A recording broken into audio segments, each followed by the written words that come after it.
Hi everyone, we hope you're doing well. We're hanging in there though honestly, we haven't been getting much sleep lately. Today, we want to answer a question we get a lot: how do we publish our audiobooks? First, we post most audiobooks on Patreon as paid content. They stay paid for a few months. After that, they become free to listen to on Patreon forever.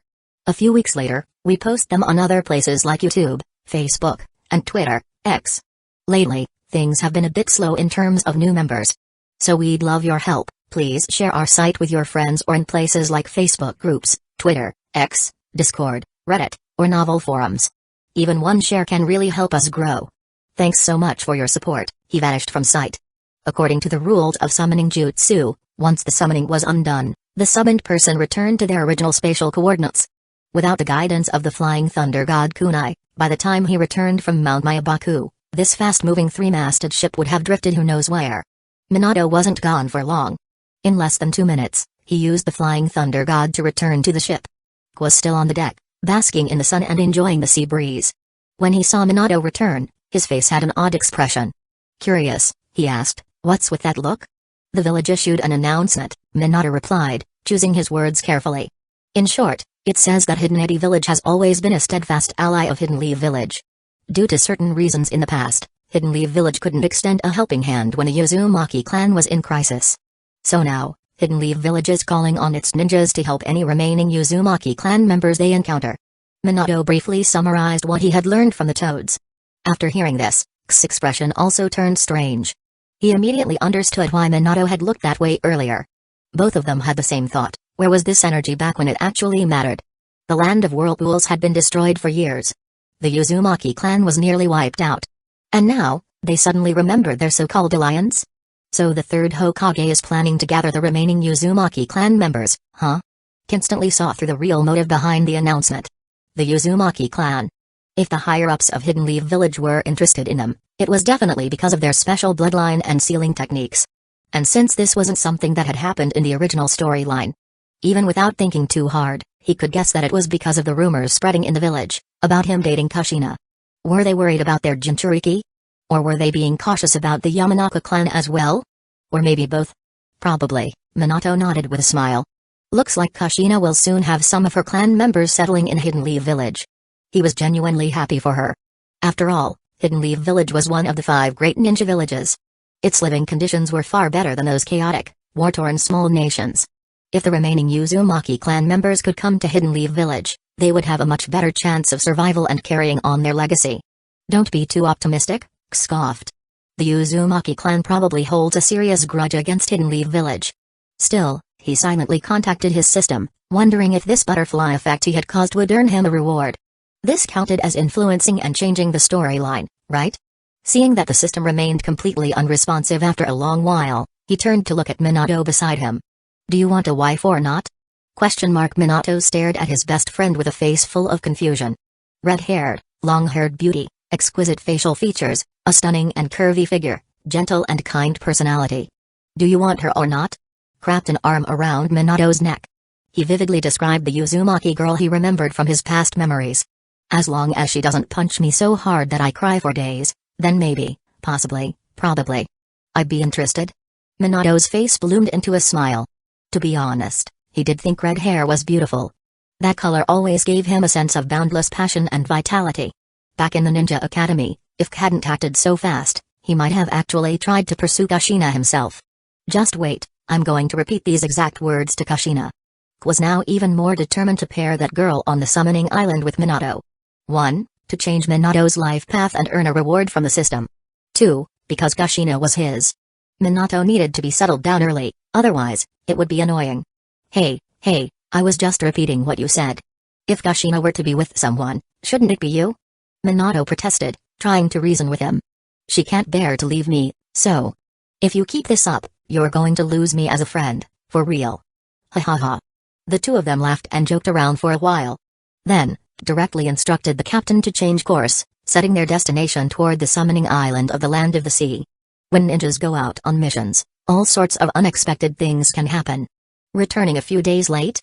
No one would say a word about it. The Land of the Sea occupied the waters north of the Land of Water and south of the Land of Lightning.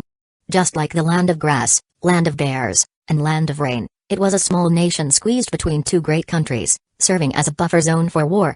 As for Summoning Island, while it was technically part of the Land of Sea's territory, in reality, it was under Kiri's control.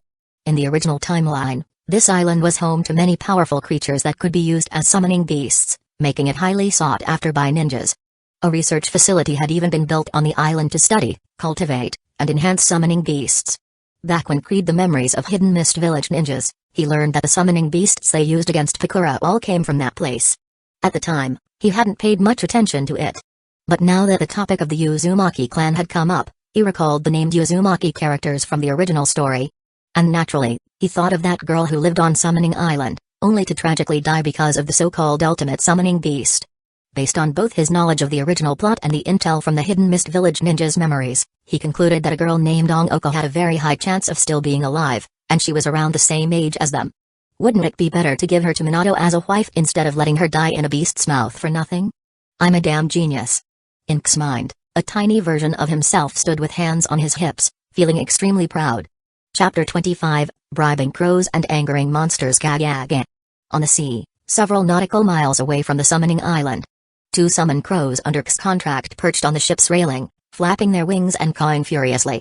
Even without understanding bird language. Even without the Yamanaka clan's secret technique to connect minds and transmit sensory emotions, Minato could tell that these little guys were swearing profusely. I know those guys scared you. I'll help you get back at them later, okay? Rummaged through the small pocket of his Jonin vest for a moment. He pulled out a small handful of specially made pet jerky and handed it to the two little crows. The two little guys, who had been swearing non-stop, hesitated for a while after hearing that would avenge them. Only then did they reluctantly nod. They hopped closer and eagerly began munching on the jerky. After several reconnaissance missions to Summoning Island, the terrifyingly fierce animals there had truly frightened them. If not for their master's incredible skills, pulling off insane maneuvers in the dense jungle, making all kinds of extreme turns, they would have long been digested inside the stomach of some unknown raptor by now. How are things progressing on the third Hokage's side? After calming the two crows, turned to ask Minato. Before they came to Summoning Island, no one had expected that this island, known as the Forgotten Island by the locals and not very large in size, would have such absurdly powerful wildlife. There were over 100 creatures strong enough to rival Chunin. Several clan leaders among them even possessed Jonin level speed or strength. With some training, these creatures could become excellent summoning beasts, greatly enhancing a ninja's combat power. Had asked about Jiraiya's whereabouts. Upon learning that he was still in Hidden Leaf Village, he immediately decided to use the stomach of a giant toad to transport the creatures back to Hidden Leaf Village for a summoning beast auction. Hidden Leaf Village would take 30% of the profits, he would take 30%, Minato would take 20%, and Jiraiya would take 20%. The Hokage has already cleared Training Ground Zero to serve as their temporary holding area. Jiraiya-sensei is also ready. Minato scratched his cheek, feeling a bit awkward about the situation. Discussing profit distribution within the village. This was his first time. Having been raised with the Will of Fire ideology, something about this just felt inappropriate. Then let's begin. With that, leaped off the ship and landed on the water's surface. He noticed Minato's hesitation but didn't say much. In the end, the yellow flash was just too honest. Giving Hidden Leaf Village a 30% share of the profits, to put it bluntly, this was a trade. Not just for providing an auction venue, but to exchange these profits for massive prestige, greatly accelerating their ascent to higher positions. To gain more autonomy or even leadership in the potential upcoming war. Otherwise, given K's usual style, who the hell would willingly share money with the village? With the current chaotic state of the shinobi world, where war could break out at any moment, if anything, the higher-ups should be paying him instead. Minato might not see through all this, but the third Hokage and the elders definitely did. Otherwise, they wouldn't have so cooperatively cleared out Training Ground Zero for this. Alright. Minato immediately followed K's lead and leaped onto the sea. Splash splash splash. They had barely run a kilometer, when the nearby waters suddenly became turbulent. A dark shadow, noticeably darker than the seawater, surged rapidly in their direction. K didn't stop running. From the scroll pouch on his Jonin vest, he pulled out a sealing scroll. Unrolling it quickly, then forming a seal, he pressed his hand onto the storage seal marked Release. A fish-shaped puppet, made of special materials and no larger than a palm, appeared. Under the control of the mind puppet switch cursed seal jutsu, with a flick of its tail, it dove into the churning depths. Within mere seconds, and Minato stopped in their tracks. Beneath their feet, a massive swordfish over 10 meters long slowly surfaced. Carrying the two of them, it continued advancing toward Summoning Island. Under its control, the swordfish flicked its tail rapidly, reaching speeds of over 200 kilometers per hour within just a few breaths. And it was still accelerating. This is amazing, I almost don't want to sell you now. Glance down at the swordfish beneath his feet. Having a sea transport like this might not be a bad idea. But then, he remembered that turning this giant swordfish into a proper summoning beast would require long-term taming, training its intelligence and obedience, and providing a proper habitat and constant feeding. At that thought, he immediately dismissed the idea. It wasn't that he couldn't afford it, it just wasn't worth the effort. Even Mount Mayabaku, which he often complained about, didn't require its summoners to go out and catch bugs to feed the toads. Splash, splash, splash, they circled around Summoning Island, covering a large area. Two powerful sea beasts lurking beneath the water's surface had been repeatedly provoked by Now, they were furiously chasing after the swordfish. Minato, get ready. Kun rolled another section of the storage scroll in his hands. Two specially crafted puppet fish shot forward like arrows, crashing into the heads of the two sea beasts. As expected, both creatures instantly succumbed to the technique's control. They obediently swam toward the shoreline, joining the slowly decelerating giant swordfish. Summoning, Toad Mouth Bind. Minato performed a summoning jutsu. The stomach of the giant toad instantly swallowed all three sea beasts. With that, the creatures were transported back to Mount Mayabaku. Roar, screech, moo, the moment the toad's stomach vanished, deafening beastly cries erupted from the dense jungle. Not just from the part of the coast where Ken and Minato were, but from the entire island. It was as if every creature had suddenly sensed the presence of a mortal enemy. Chaos. Unease. Fear. Hostility. The previously tranquil island erupted into a frenzy within moments. Did they notice us? Raised a hand to shield his eyes from the glaring sunlight as he gazed toward the volcano at the island's center. His maximum sensory range was 10 kilometers in diameter. Meaning he could only detect things within a 5-kilometer radius. Right now, their position was 8 kilometers away from the research facility at the island's center, which was beyond his sensory range. We circled the entire island on a swordfish. If they still haven't noticed us by now, they'd be downright incompetent. Minato also looked toward the distance. Last night, when they arrived in these waters, Ked summoned his crows to secretly deliver Minato's flying thunder god kunai to the research facility's main entrance. If needed, they could teleport there instantly. So right now, they weren't in a hurry at all. Chapter 26, Red-Headed Damsel, Yellow Flash. Let's go over now. If we delay, I'm afraid they'll have already destroyed the research data, sneered in disdain, expressing his contempt for Kiri's obsession with secrecy. After all, Hidden Mist Village was one of the 5 great ninja villages. But their way of doing things always carried an inexplicable sense of pettiness. Take this Summoning Island, for example. Nominally, it belonged to the Land of the Sea. However, the Land of the Sea had long since abandoned this region due to its geographic location. Situated at the far northeastern edge, beyond which lay only the endless ocean, the area was further made uninhabitable by its dangerous wildlife. Ordinary people could not safely settle there. Logically speaking, an island filled with powerful beasts that could serve as summoning creatures should have been highly valuable. Yet Hidden Mist Village went to great lengths to establish a research facility here. That kind of value should have made the Hidden Mist Village higher-ups pay serious attention to it. Even if they had concerns about territorial claims, given that the Land of Water and the Land of the Sea had some distant ties, outright occupation might not have been appropriate. But setting up a nominal collaboration to properly guard the island should have been reasonable, right? So how did Hidden Mist Village handle it? They relied on the island's remote location. Unless someone deliberately sought it out, it would be nearly impossible to discover. Instead of openly securing the island, they secretly spread rumors. Using nonsense like whoever steps on the island will lose all memories along with some minor genjutsu tricks, they scared off the residents of nearby islands, ensuring no one dared approach. They also strictly ordered all Hidden Mist Village ninjas who knew about the island to stay away unless absolutely necessary, minimizing the risk of exposure. Then, they hid the research facility deep in the dense forest, right at the center of the island within a volcanic zone. To top it off, they stationed an elite Jonin squad ready to destroy all evidence and flee at a moment's notice. This was secrecy for the sake of secrecy. Perhaps Madara was secretly manipulating everything behind the scenes, preventing Hidden Mist Village from growing too powerful, which is why they handled things so sloppily. That thought suddenly popped into K's mind, and the more he considered it, the more plausible it seemed. Otherwise, he truly couldn't understand, why would Kiri's leadership be so brainless as to set up such a strategy? Get ready. Your first time experiencing a long-distance flying thunder god might feel a bit uncomfortable. Hearing that the enemy was preparing to destroy the research data, Minato furrowed his brows slightly. Even though Hidden Leaf Village didn't have a dedicated summoning beast research program, such research was still highly valuable. If they could obtain complete data, it would undoubtedly benefit Hidden Leaf Village. Placing a hand on K's shoulder, he closed his eyes, locked onto the Flying Thunder God Kunai's coordinates within the research facility, and activated the teleportation technique. Swish, the sensation of spatial distortion and detachment passed in an instant. Boom. Before Minato and could even steady themselves at the entrance of the research facility, a deafening explosion shook the entire volcano. Rah! A bizarre, ear-piercing beastly roar echoed. An unknown force, carried by the sound, rapidly spread across the island. The creatures already howling in rage and fear on the island completely lost their minds under this mysterious influence. Some fled, while others charged straight toward the volcano. As the creatures rampaged, the entire island began to tremble violently. Shit! Hurry up! Or your wife's done for. Had just activated a wide area sensory jutsu. The moment he sensed the scene inside the research facility, he grabbed Minato and immediately used a body flicker jutsu.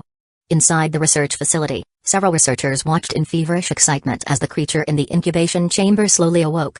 With just a simple stretch, it shattered the facility's walls. The Hidden Mist Village Ninja Squad, who had been preparing to destroy all the research data, froze in place upon witnessing this. Their expressions shifted from duty to anticipation as they leisurely observed the monstrous being. K's target on this mission, Hueco, was kneeling within a complex sealing formation, hands forming seals, ready at any moment to use a sealing jutsu to restrain the so-called ultimate summoning beast. Wait, you actually found me a wife? Minato was suddenly yanked by the collar and dragged along at high speed. As Q used his body flicker jutsu repeatedly, Minato's body swayed in the rushing wind. Hearing his friend's words, he, who had always thought it was just a joke, suddenly became flustered. Wait a minute. Weren't they here to destroy Kiri's summoning beast research facility?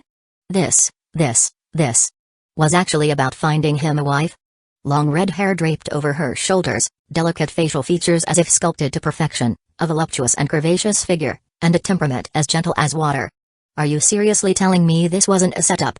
Kya. A strange, high-pitched beastly roar, like a sonic wave, shook both K and Minato's eardrums. Immediately after, they heard screams, cries of pain, and desperate pleas for help. Carried Minato as they sped forward. At the same time, he narrowed his sensory range down to just the volcanic area. By concentrating his perception to such a small area, the clarity of everything within it increased dramatically.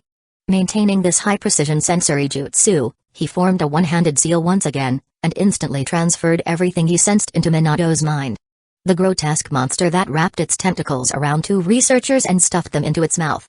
The terrified researchers collapsing to the ground, some even losing control of their bladders. 4 ninjas using combination jutsu to attack the monstrous creature. A young woman desperately unfolding her adamantine sealing chains, her brows tightly furrowed. Adamantine sealing chains? A young Uzumaki woman?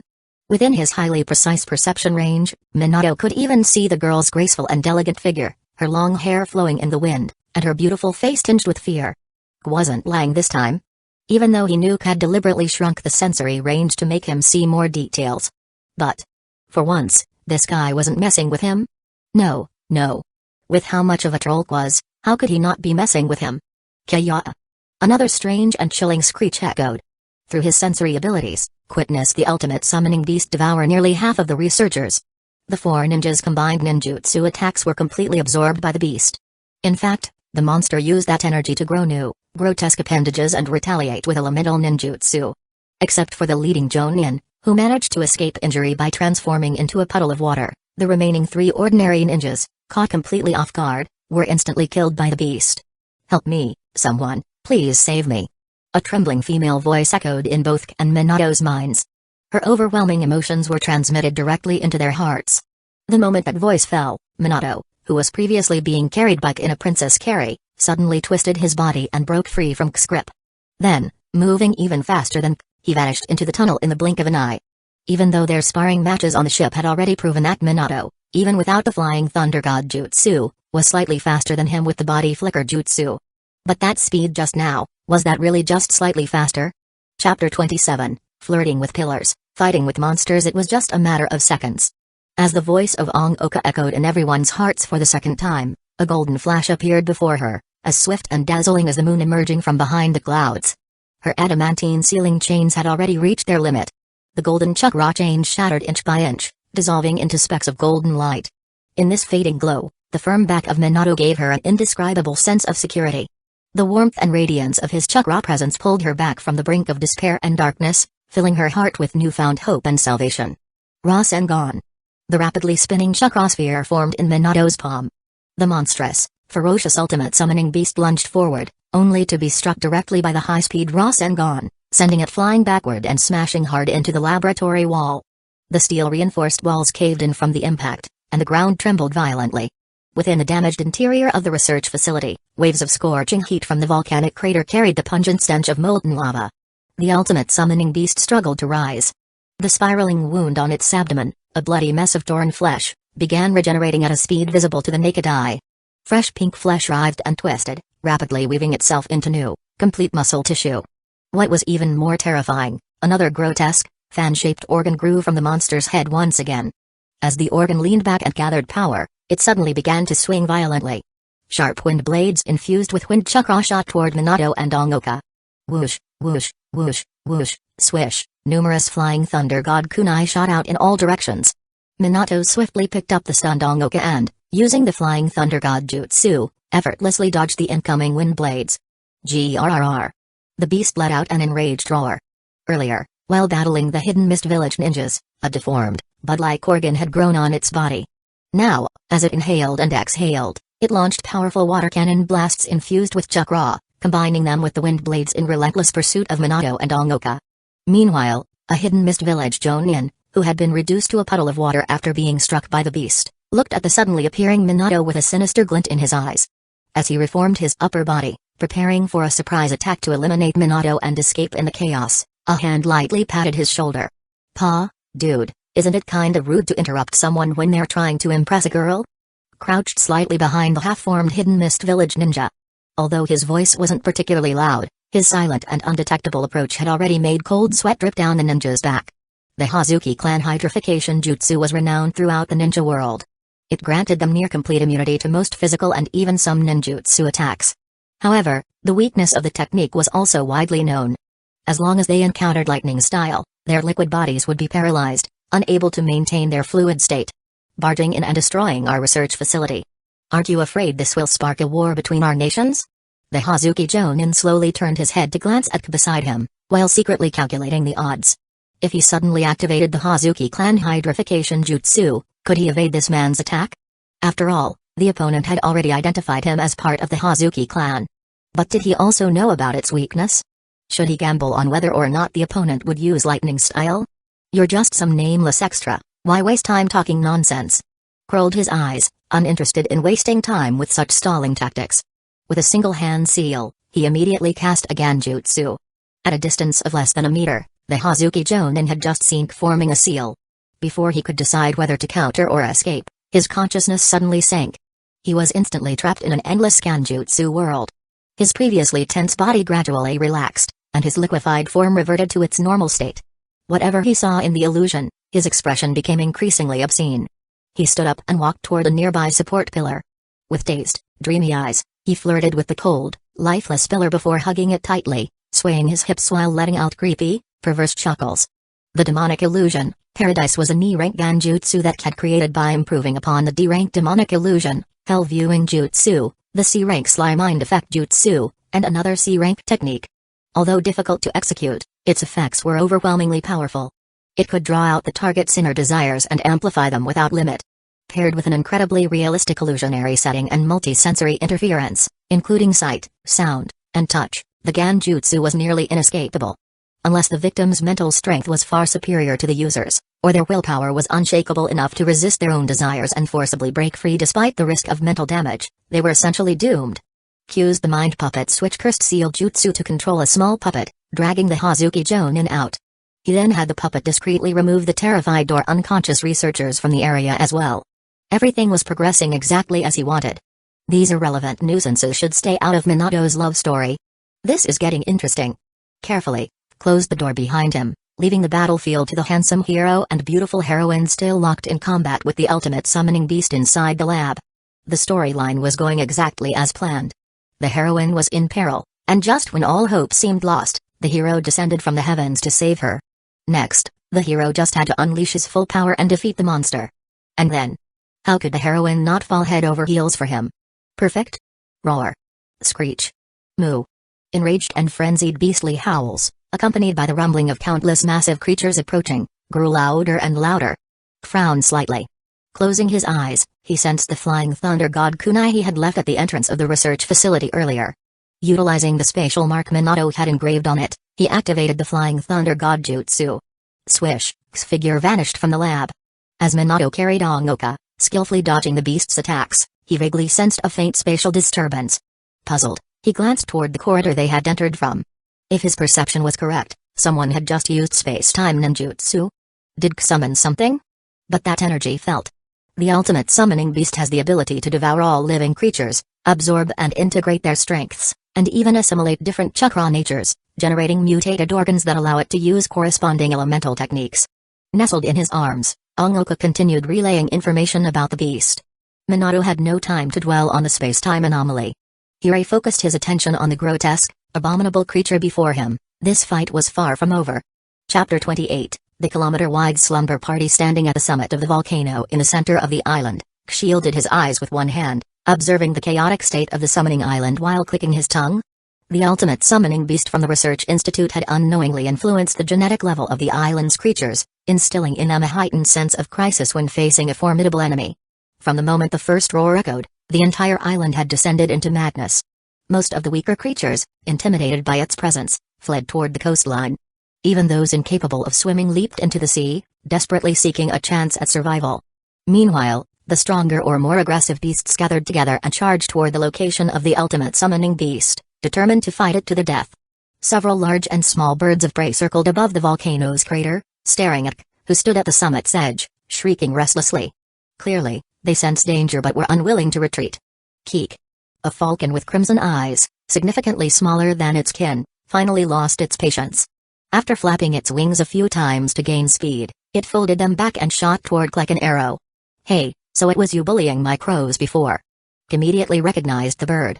Previously, when using his crows to scout the island, he had encountered numerous predators. However, none left a deeper impression than this peregrine falcon. Despite being smaller than the other aerial predators, its strength and speed far exceeded its peers. It could crush tree trunks as thick as a human head with a single claw, and its sharp beak could pierce through solid rock. Its speed, in particular, was terrifying, enough to make one's scalp tingle. Had his crows not been small and agile enough, combined with his expert maneuvering through the dense forest, his beloved birds would have long become nothing more than fresh droppings. Whoosh! A sharp sonic boom accompanied the falcon's dive. Clocked eyes with the falcon's sharp gaze, both refusing to look away. Mind-body switch jutsu. Snap! Under the secret technique of the Yamanaka clan, the falcon, which had been charging in a straight line, suddenly lost control. Its head tilted as it veered off course. Under K's manipulation, it flapped its wings frantically to slow down, eventually landing beside him. Fortunately, the creatures in the ninja world possessed far denser bones and stronger cells than those of the previous Earth. Otherwise, such a reckless braking maneuver at high speed would have instantly broken the bird's wings.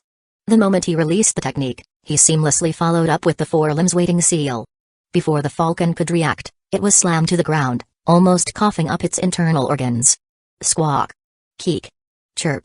The other raptors in the sky were completely enraged upon witnessing their leader's defeat. They flapped their wings aggressively, preparing to launch an attack on K. Looks like the timing is just right. Glanced at the beast horde surging up the volcano, nearly reaching the research facility's entrance, while the birds of prey prepared to dive. No longer waiting, he formed a series of hand seals and activated a large-scale A-rank Ganjutsu. Temple of Nirvana Jutsu. Snow-white feathers began to fall, drifting down like heavy snowfall from an icy tundra. Fueled by immense mental power, this Ganjutsu expanded to an unbelievable extent. Centered around K, the illusion spread, covering everything in a flurry of falling feathers. The raptors in the sky drooped their eyelids, spiraling downward in a slow descent. The rampaging beasts on the volcano's slopes staggered, their movements sluggish before collapsing one after another. Even those that arrived slightly later soon met the same fate. The island grew silent. Insects ceased their chirping, and the cries of birds and beasts faded away. In just under 10 seconds, the entire battlefield was filled with nothing but the sound of deep, rhythmic snoring. K let out a breath of turbid air, feeling the depletion of nearly 1/4 of his chakra. He silently made up his mind. He must find a way to increase his chakra reserves in the future. A 1-kilometer radius, this was currently the maximum range of his Temple of Nirvana jutsu. And don't think that's small. For comparison, during the Chunin exams in the original timeline, Naruto and Sasuke fought in an arena that, including the spectator stands, was no more than a few hundred meters wide. Yet here he was, covering the equivalent of 8 of those arenas by himself. In the original story, it took Kabuto and several ninja from the Hidden Sand Village and Hidden Sound Village working together to put an entire audience to sleep. If this Kanjutsu was unleashed on a battlefield, it could easily decide the outcome of a large-scale war. Boom. A loud tremor and explosion erupted from within the volcano's crater. Squinted and leaned forward, peering down in the direction of the sound. Cracks spread across the inner walls of the volcano as something violently slammed against them. Another intense explosion followed. The heavily mutated ultimate summoning beast was sent flying out of the cracks, smashing into the opposite volcanic wall. From the newly formed hole, Minato emerged, holding Ongoka around her slender waist with his left arm. With a flick of his right hand, he hurled a flying thunder god kunai directly at K's location. Meanwhile, he used the scorching volcanic walls as footholds, leaping into the air, landing directly above the beast, which had just struggled to its feet.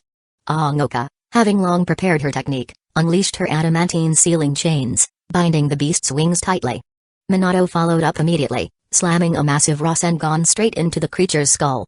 Already battered and exhausted from endless regeneration and energy depletion, the beast let out a horrific wail before plummeting straight into the churning lava below. Whoosh, with a flicker of movement, Minato vanished, reappearing beside K, now carrying Ongoka in a princess carry. The beast's dying screams echoed from below, slowly fading as thick black smoke billowed into the sky. Its powerless body was completely engulfed by the molten lava. Minato said he wasn't good at flirting? You definitely know how to charm women. K stared at Minato, whose seamless transitions between waist-holding and princess carrying were way too smooth. This script was even better than he expected. A male lead and female lead working together to take down a terrifying monster, way more romantic than a simple hero saves the beauty moment. He never expected that a freshly hatched little kaiju could be exploited to this extent by Minato. Chapter 29, The Akshin. Ongoka stared blankly at the person holding her, whose smile was as warm as the sun. She instinctively tightened her delicate arms around Minato just slightly. The pounding of her heart made her act without thinking. She leaned in. Looked at Minato, who had a dazed expression and was clumsily starting to respond. Grabbing the back of a peregrine falcon's neck, he dragged along the dumb bird, which had been hit by a sealing jutsu and knocked out, heading toward the research facility's entrance. The temperature at the volcanic crater was extremely low. For him, with chakra protecting his body, it wasn't a big deal. But if he let this falcon stay down much longer, it would be better off plucked, cleaned, and roasted. In the shinobi world, the ability to fly was extremely rare. As a result, flying summoning beasts were highly sought after. This peregrine falcon-like creature, while not as massive as some of its kind, could still carry up to 2 adult passengers. However, as the leader of the island's birds of prey, its speed and strength were exceptional.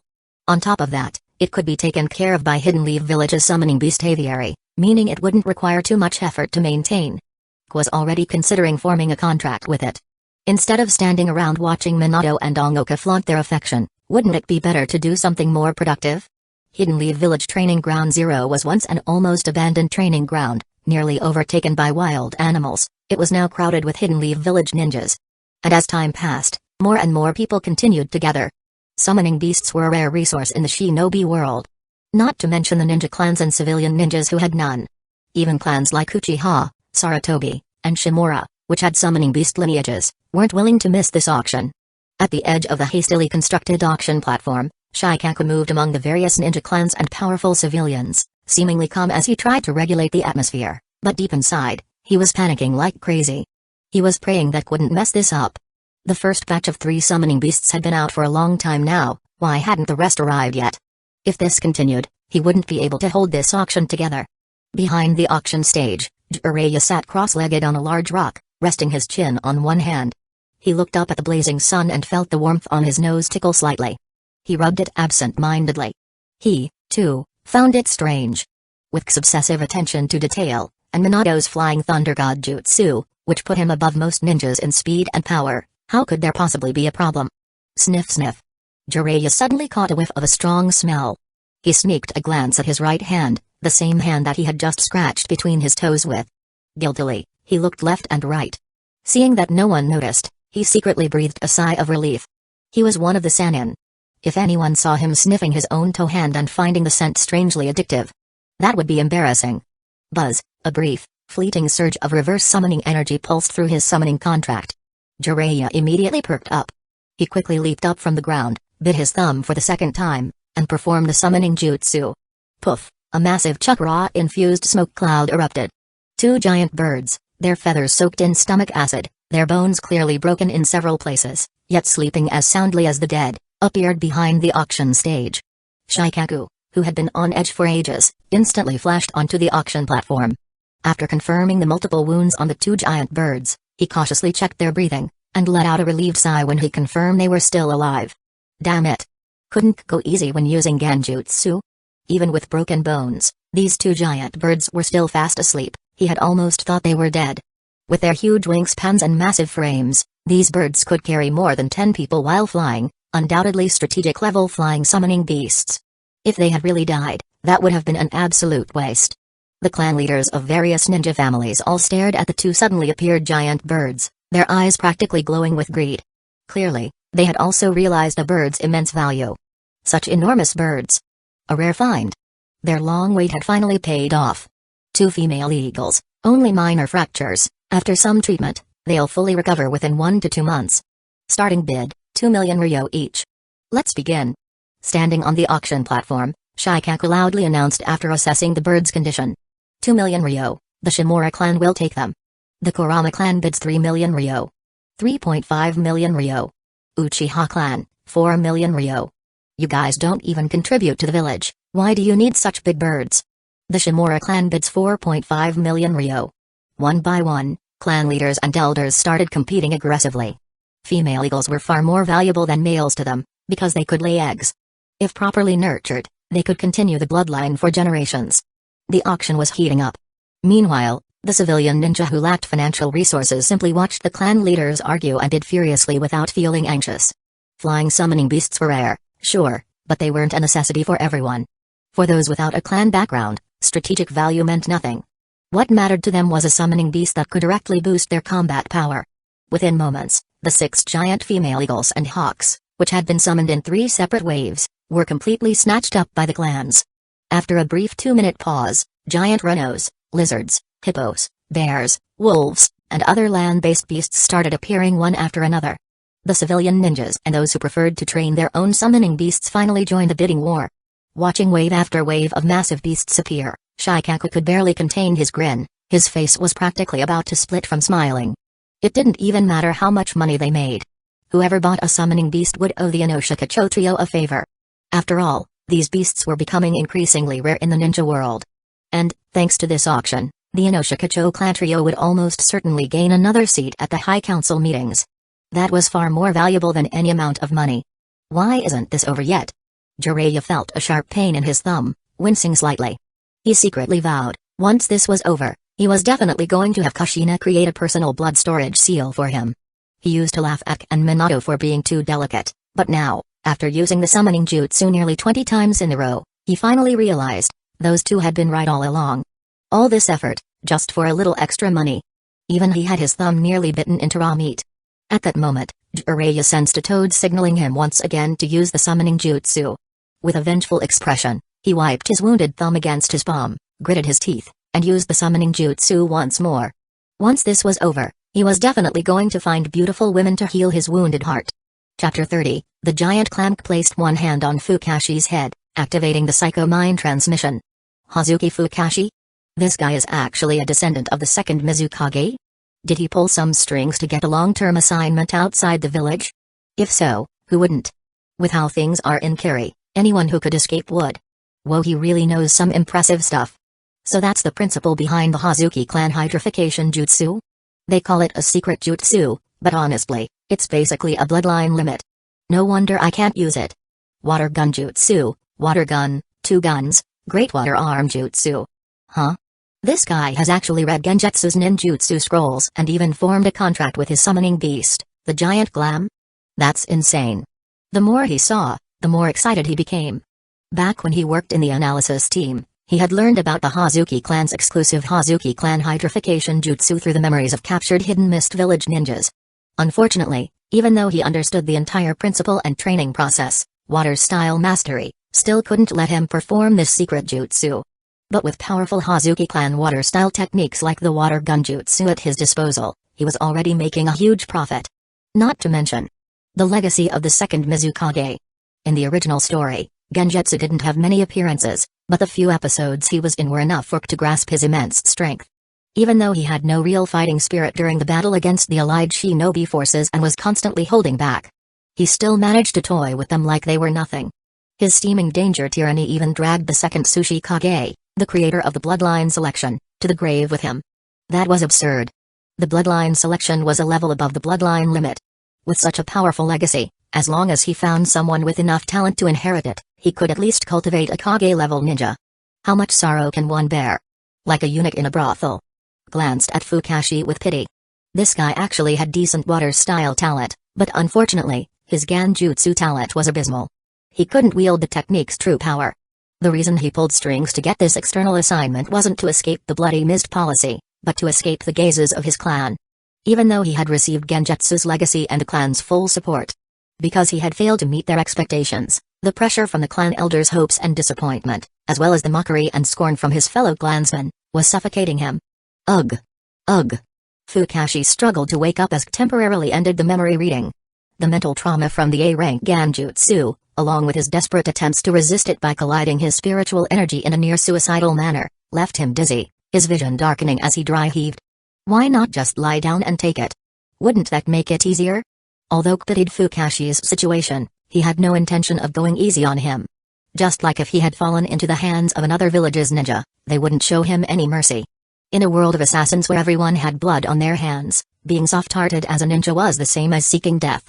Ignoring Fukashi's retching, swiftly executed the mind-body switch jutsu and effortlessly seized control of his body. He recalled the chakra requirement to summon the giant clam that stored the summoning scroll, based on the memories he had just read. Then, controlling Fukashi's body, he bit his fingertip and rapidly formed hand seals. Boar dog bird monkey ram. Poof. A cloud of chakra smoke rose. A massive clam, over 2 meters in diameter, appeared in the laboratory. Its tough outer shell gave off an aura of incredible resilience. Still controlling Fukashi's body, patted the clam's shell. The tightly closed clam slowly opened. Inside lay a large summoning contract scroll, about 1 meter in diameter. How dare you? That's our summoning beast. How could you do this? Fukashi's soul was forced into a corner of his consciousness, his eyes filled with rage as he watched the contract scroll being taken out. You talk too much. Confused his spiritual energy with his chakra, transforming it into overwhelming yin release energy, and struck Fukashi's soul with a powerful palm. Already injured, Fukashi's spiritual energy suffered another severe blow. The deep, soul-crushing pain caused his spirit to curl up into a tiny ball, letting out faint groans of agony. Meanwhile, X's main body, waiting at the side, took the contract scroll that had been handed over. Opening it, he saw that the first name on the scroll was Hazuki Genjutsu, followed by more than 10 other names. He sighed in exasperation. It was clear that the Hazuki clan had desperately tried to cultivate a successor worthy of Genjutsu's legacy. But unfortunately, after more than 10 attempts, every single one had ended in failure. Well, it's a hassle, but I'd rather go through the trouble than risk someone being resurrected by Edo Tensei and still being able to summon this thing. Took out a blood storage vial from his ninja vest pocket, dipped his finger in fresh blood, and signed his own name at the bottom of the scroll. As he felt the contract binding him and the summoning beast, he nodded in satisfaction. Then, forming a quick hand seal, intricate sealing patterns rapidly condensed in his palm. He slammed his hand onto the contract scroll, right over Genjutsu's name. The sealing technique spread rapidly, invading the contract's core and directly severing the link between Genjutsu and the giant clam clan. Genjutsu's name, once written in blood and still bright red even after decades, gradually turned pitch black as it lost its contract power.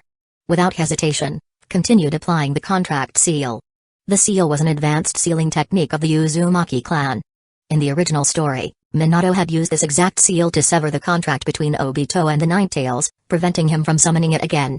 When Kad studied sealing techniques under Kushina, he had specifically focused on mastering this one to avoid falling into Madara's schemes in the future. His proficiency was almost on par with his effortless use of the 4 limbs weighting seal. Slap, slap, slap, slap, he applied the contract seal over 10 more times. With the final seal placed over Fukashi's name, the summoned giant clam dissolved into smoke and disappeared from the research facility. Looked at the contract scroll. Now, his was the only name that remained in vivid dread. After a moment of thought, he summoned the giant clam once again and handed the contract scroll back to it for safekeeping. According to Fukashi's memories, the giant clam clan lived in an unknown, uncharted sea far beyond the reach of the shinobi world. The only reason the second Mizukage had managed to form a contract with them was because he had done something as reckless as Jiraiya once did. Without having any prior summoning contracts, he had blindly attempted a summoning jutsu. The only difference was, Jiraiya had been teleported to Mount Myabaku by the summoning force. But thanks to his exceptional chakra reserves, which were already vast even in his youth, Genjutsu had instead summoned the giant clam clan's ancestor, a massive clam known as Shen. Chapter 31, The System Knows What Minato Did. What a pity, nothing about senjutsu. Smacked his lips in dissatisfaction and dispelled the psycho mind transmission on Fukashi. According to the memories, although the number of clams wasn't as large as those in Mount Myabaku or Richie Cave, they still surpassed most summoning beast clans. Some of these clams had abilities that were no less impressive than the dazzling toads of Mount Myabaku. Clams that released special mirage-inducing mist to enhance Kanjutsu, clams with absurdly strong defense, acting as living shields, clams that produced highly corrosive acid, capable of dissolving almost anything, clams proficient in water style. Aside from being unable to speak and needing mirages to facilitate complex communication, their only real flaw was the lack of a senjutsu inheritance. You just wait. Wait for our revenge. We will not stop until you're dead. Fukashi curled up in pain in the corner. The agony from deep within his soul caused his body to spasm and tremble uncontrollably. His voice was hoarse and strained as if squeezed through clenched teeth. The Hazuki clan? Hey, things aren't looking too good for Hidden Mist Village lately. Waved his hand dismissively. Hidden Mist Village was in complete chaos. With Madara pulling the strings from behind the scenes, the Bloody Mist policy was still wreaking havoc. The militant faction had gone mad, while the conservatives lived in constant fear. The Hazuki clan, which held significant influence in Hidden Mist Village but had never taken a clear stance, was caught in the middle of the storm, too busy to care about anything else. By the time the Third Great Ninja War began, even if the Hazuki clan learned that had inherited Genjutsu's power, they would still prioritize dealing with the war under the pressure of the village. And once the war ended, with Kiri's internal power struggles and the further intensification of the Bloody Mist policy, a series of measures targeting bloodline clans would begin. The Hazuki clan would be wiped out before the Uchiha clan even fell. Revenge on me? Who's going to do it? That last remaining Hazuki, Suigetsu, who was taken by Orochimaru to be a test subject and then kept as a pet fish. Give the kid a break, will you? You will regret this. Swoosh, as his voice fell, Fukashi's entire body collapsed like a puddle of water, dissolving into a flowing liquid before completely disintegrating. A massive amount of chakra began dispersing into the surroundings. Within mere seconds, all traces of life were gone. He had used hydrification jutsu to fully decompose his own body, committing suicide. I'm not Hiruzen, and you are not Danzo. Crossed his arms, never once lifting a finger to stop Fukashi's suicide. Because from the very beginning, his fate was already sealed. In the shinobi world, no clan would want one of their own to be captured alive by an enemy. It wasn't just about village secrets being leaked, bloodline abilities and secret techniques were at risk of falling into enemy hands. The current state of the shinobi world was already tense. By taking down this summoning island, they could claim it was part of the Land of the Sea, and Hidden Leaf Village had simply destroyed a cruel and inhumane secret research facility run by an unknown faction. Hidden Mist Village had no real justification to protest. Even if they were angry, they'd have no choice but to swallow their resentment. If they had captured a Hazuki clan Jonin alive. If the Hidden Mist Village higher-ups didn't know, fine. But the moment they found out, the militant faction would immediately push the Hazuki clan to retaliate against Hidden Leaf Village. Such a chain reaction was something that no one, except maybe Danzo, would want to see. Snake ran monkey boar horse tiger. Fire style, great fireball jutsu. Formed hand seals and, using his barely proficient fire jutsu, evaporated all the water stains on the ground. Only after ensuring that Fukashi had truly left no remains behind did he turn and leave the laboratory. Inside the now empty research facility, the dozen or so researchers who had been imprisoned earlier were trembling in fear as they dismantled and packed up the laboratory's various equipment. 3 of Minato's shadow clones were stationed there, 2 guarding the front and rear entrances of the facility, while the last one was patrolling the hallway, overseeing the work. The shadow noticed approaching and immediately asked, "Is it done?" "He committed suicide before I could ask anything." "Understood." The shadow clone showed a knowing expression. After being a ninja for so many years, he naturally understood how these things worked. It was just that, in daily life, Especially when dealing with his comrades, he preferred not to assume the worst about people. Have all the summoned beasts been sent back? What about your real body? Yeah, well. About that. Why are you stammering? Did you go somewhere to sneak a kiss? Huh? No. Stop messing with me. I just went home with her to sort out some documents, seriously. Major alteration to an important character's fate, the world line has deviated, obtained, 1 trait duplication, 1 trait removal, 1 trait upgrading, blue, 1 trait downgrading, 1 gifting opportunity. The sudden system notification rang in X's mind. This was solid proof, Minato was truly the chosen one of this era. This reward was ridiculously generous. But as he looked at the completely sincere face of Minato, X suddenly realized, holy crap, honest people are terrifying liars. That utterly genuine expression, for a second, he almost believed that Minato really had just gone to help Oka sort out some documents. Sorting out documents? Sorting out documents? If it weren't for the system's notification, he would have slapped the message right onto Minato's face and asked, who the hell sorts documents and ends up causing a major deviation in fate? There had to be something more. If not, he would walk around Hidden Lee Village's busy shopping district naked with a butt plug. Don't make such absolute statements. Otherwise, your real body will have a hard time explaining later. Considering the generous system rewards, he patted the shadow clone's shoulder with a meaningful look. Sigh, what will it take for you to believe me? Minato's shadow clone looked at him with a face full of grievance and helplessness. Did his friend really not know his character by now? If your real body appears next to me within 3 seconds, I'll believe you. Alright. Poof. Minato's shadow clone left a flying thunder god mark on the wall and then vanished into a puff of chakra smoke. When a shadow clone disperses, its memories return to the real body. If nothing had really happened, then, given Minato's personality, forget 3 seconds, he would have reappeared within 1 second. But unfortunately, even after a whole minute had passed, there was still no sign of Minato. Why do I feel bitter all of a sudden? Stared at the unresponsive flying thunder god mark, his expression shifting through various emotions. Damn it. Screw waiting for tomorrow. I'm leaving for Hidden Lee Village tonight.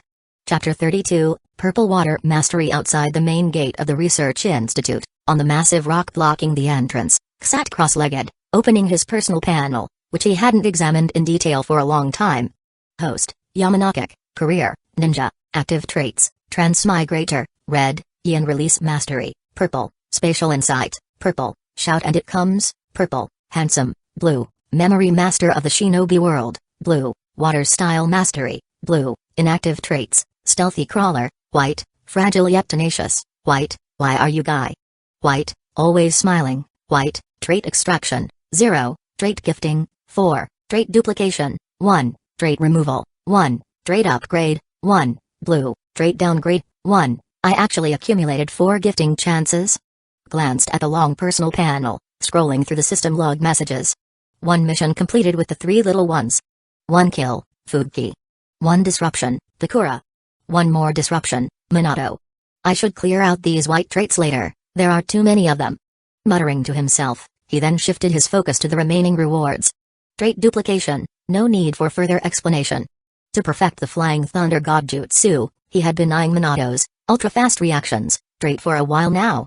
As for trait removal, it didn't seem necessary at the moment. However, he couldn't deny that its value was even higher than trait duplication.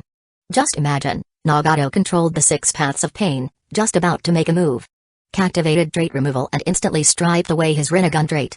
With the 6 paths bodies losing their control source, they instantly GG. Now, a blinded Nagato, left with only Uzumaki clan chakra reserves and basic ninjutsu passed down by Jiraiya. Kekek. Grinned, letting out a sinister laugh. After enjoying his amusement for a moment, he turned to his next reward, the trait upgrade. Upgrading a blue trait directly to purple, there was no need to elaborate on how precious that was. But was it worth using? Looking at his 3 blue traits on the system panel, his indecision reached new heights. If his blue traits were things like Minato's chakra storage, or fortune, guise, extreme recovery, gemas, influenced by greatness, he wouldn't hesitate for a second. Instant upgrade. But his current 3 blue traits were Water Style Mastery, Memory Master of the Shinobi World, Handsome. Upgrade? Felt like a waste of such a great reward. Not upgrade? If he didn't use the reward to strengthen himself, was he planning to wait until he died and chat with the Sage of 6 Paths in the Pure Land? This damn system, couldn't it at least show a preview of the upgraded trait? Grumbled in his heart. After a brief hesitation, he decided to use the upgrade on Water Style Mastery. Neither Handsome nor Memory Master of the Shinobi world directly boosted his combat strength. And in this brutal ninja world, strength was the ultimate foundation. Buzz, a vast amount of water-style training experience surged into his mind as the trait upgraded. Hazuki Clan Hydrification Jutsu, Water Gun Jutsu, Water Mirror Jutsu, Sensing Water Sphere, Mighty Water Arm, Medical Water Style, Water Mosquito, Medical Water Style, Jellyfish. Even techniques like the Hazuki Clan Hydrification Jutsu now felt second nature. Jutsus he had only briefly seen an hour ago from the second Mizukage's legacy now felt as if he had practiced them for years. Water-style techniques he had extracted from other people's memories during his time in the analysis division resurfaced in his mind. Fierce water, surging water, razor-sharp water, corrosive water, gentle water. Water was both destruction and rebirth. It was the hardest and the softest. He opened his eyes and raised his right hand. A stream of water slithered and danced across his palm, almost as if it had a life of its own. In the next moment, his entire right arm liquefied, becoming a semi-transparent, fluid-like state. Partial hydrification jutsu.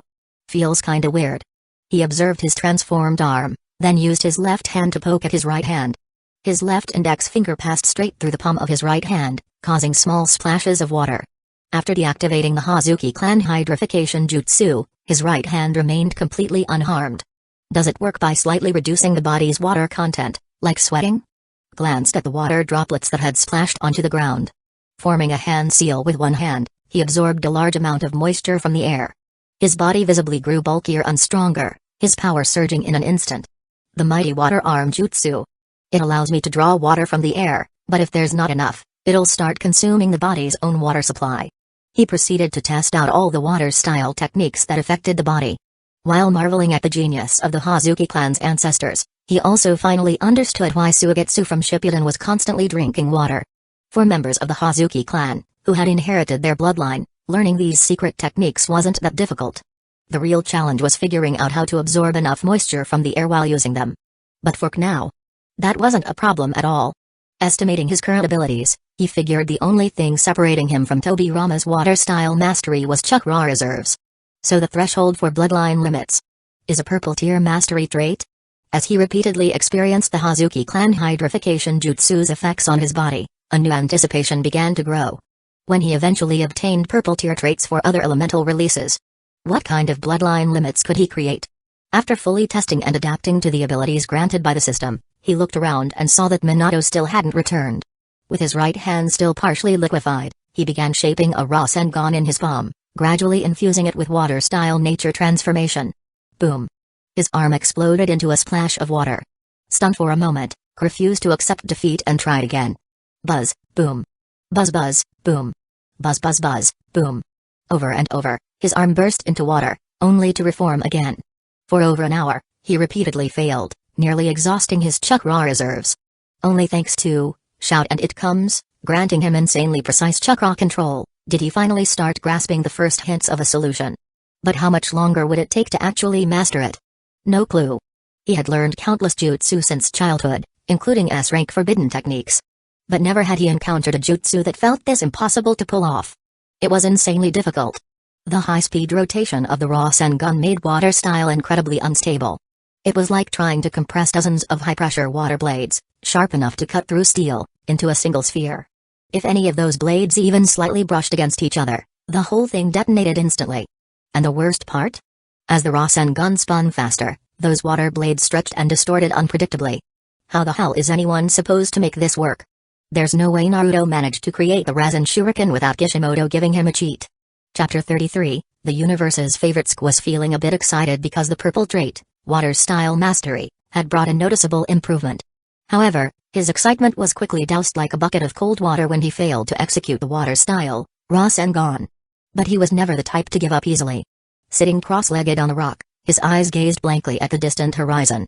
While slowly recovering his chakra, he continued to ponder over the mechanics of the Water Rasengan in his mind. He had been in the Naruto world for more than 10 years. Due to the pressure of survival in the past, he had never slacked off in his training. After the system activated, though, he hadn't been this focused on researching and training for a long time. The idea of creating a Water Rasengan reignited his enthusiasm for training. Time passed, moment by moment. The sunset on the horizon cast a golden-red glow over the vast blue ocean. 8 surviving researchers had been busy since noon and, by evening, had finally moved all the removable experimental equipment outside the research facility. Years of research data had also been categorized and packed accordingly. The mast sailboat that had been temporarily stationed a dozen nautical miles away was now anchored in a bay on the side of the summoning island. At last, before the sun fully dipped below the horizon, Minato and Ongoka reappeared outside the research facility, holding a stack of so-called research materials that were barely as thick as a finger. 3 seconds? Cast a disdainful glance at Minato. Something got delayed, Minato replied awkwardly, his toes practically digging into the ground. His entire face, from his neck to his earlobes, was flushed red like a boiled shrimp. It wasn't like he wanted this to happen. But at the time, he really couldn't just leave. I get it. Smirked mischievously.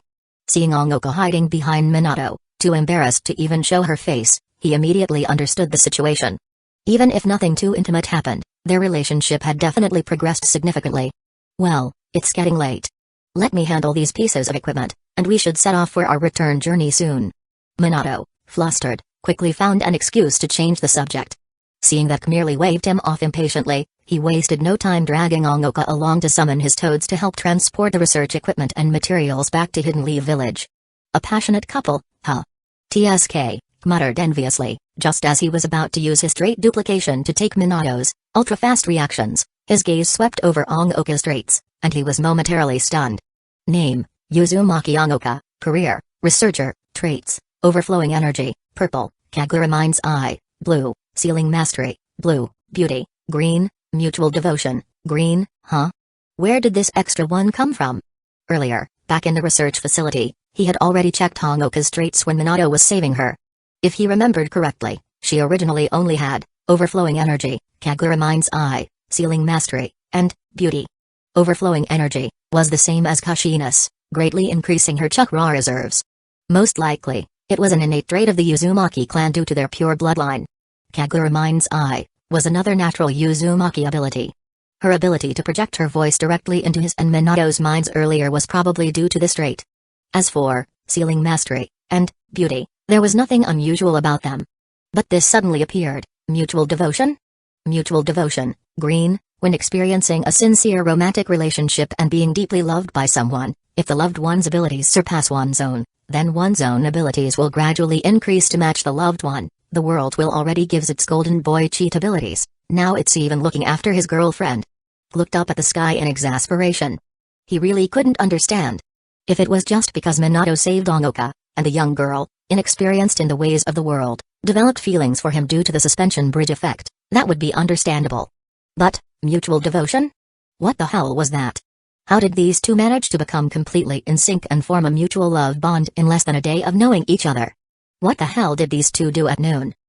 Already frustrated by his failure with Water Rasengan, took another heavy blow to his heart. Even though it was just a green trait, its meaning was profound, and its effect was ridiculously powerful. At her current level, Ongoka, aside from her naturally enviable deep chakra reserves, was actually weaker than many experienced Chunin. But Minato? One of the top young powerhouses in the ninja world. He might not yet be able to match someone as monstrous as the third Raikage, but he was undoubtedly at Kage level. With the boost from this mutual devotion, Ongoka was probably going to start improving at an insane rate soon. Glanced at his personal panel and the unclaimed rewards. After a brief moment of self-consolation, he decisively shifted his attention back to Minato, who was summoning toads again to help transport the research materials and equipment to Hidden Leaf Village. Copy Minato's ultra-fast reactions. Obtained ultra-fast reactions, purple, grants an innate ultra-high neural response speed, making the world appear in slow motion.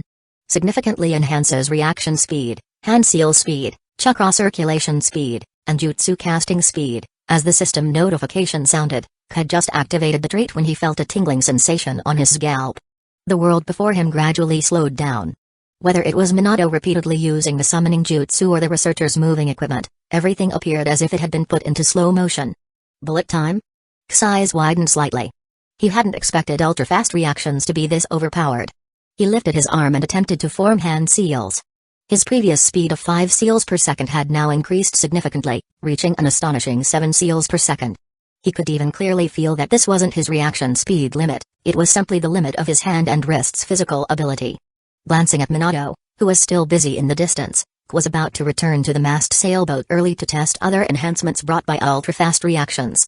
But just then, the system's notification sounded again. Compatibility detected. Shout and it comes, purple, ultra-fast reactions, purple, fusion? Yes or no? Yes. Didn't hesitate for a second.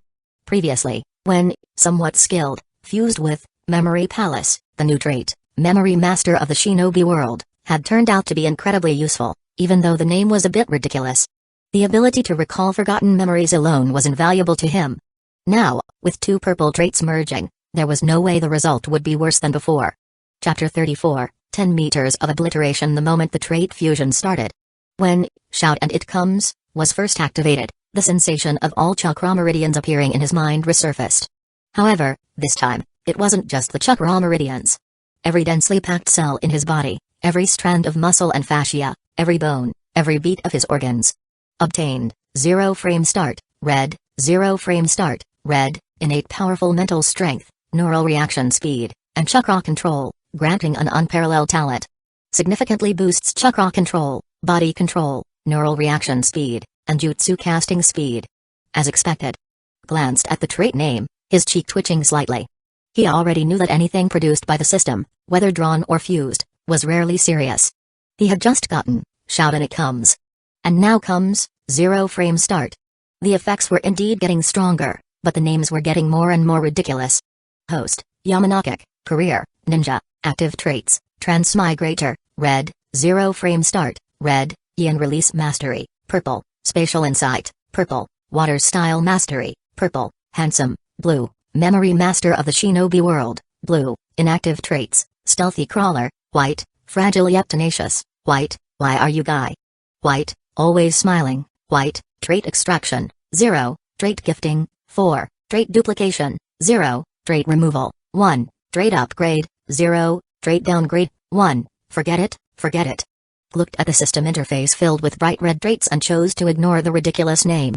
After all, names were just empty labels. What mattered was the effect. The new trait, 0 frame start, had fused, shout and it comes, and, ultra-fast reactions, fully linking his bodily talents together. Could clearly feel it. The surge in body control allowed him to precisely manipulate every ounce of strength in his body. As swift as a tiger, as steady as a boulder. There was no doubt, this transformation would elevate his taijutsu to a whole new level. As for chakra control, neural reaction speed, and jutsu casting speed, his arm turned into liquid as chakra rotated in his palm. In less than a second, a Rasengan was fully formed. About 1/3 faster than when I first got, shout and it comes. After roughly testing his jutsu casting speed, attempted to infuse water-style nature transformation into the Rasengan. Buzz buzz buzz, the pale blue chakra sphere in his palm gradually darkened into a deep blue. With his greatly enhanced chakra control and exponentially boosted reaction speed, continuously fine-tuned the violent energy within the water Rasengan. Originally, it would explode in 3 seconds. But now, its duration kept increasing, and its spinning speed kept accelerating. 5 seconds, 10 seconds, 15 seconds, 30 seconds. As the water Rasengan spun at its maximum speed, the razor-sharp water blades emitted a piercing hum. I've mastered it. X's expression lit up with joy. But in that split second of distraction, the violent energy instantly lost control. The water Rasengan in his hand started forming irregular protrusions. Buzz, boom. The out-of-control water Rasengan exploded, unleashing terrifying power that instantly devoured the rock beneath his feet, pulverizing everything within a 10-meter radius. Minato let out a startled cry as he saw engulfed by the jutsu's blast.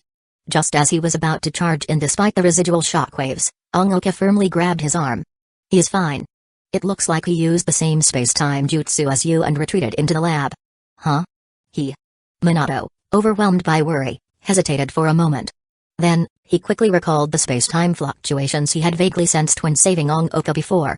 After sensing the spatial fluctuations left at the center of the jutsu explosion and comparing them with the flying thunder god marks he had previously left in the research lab, he confirmed the source of the space-time disturbance.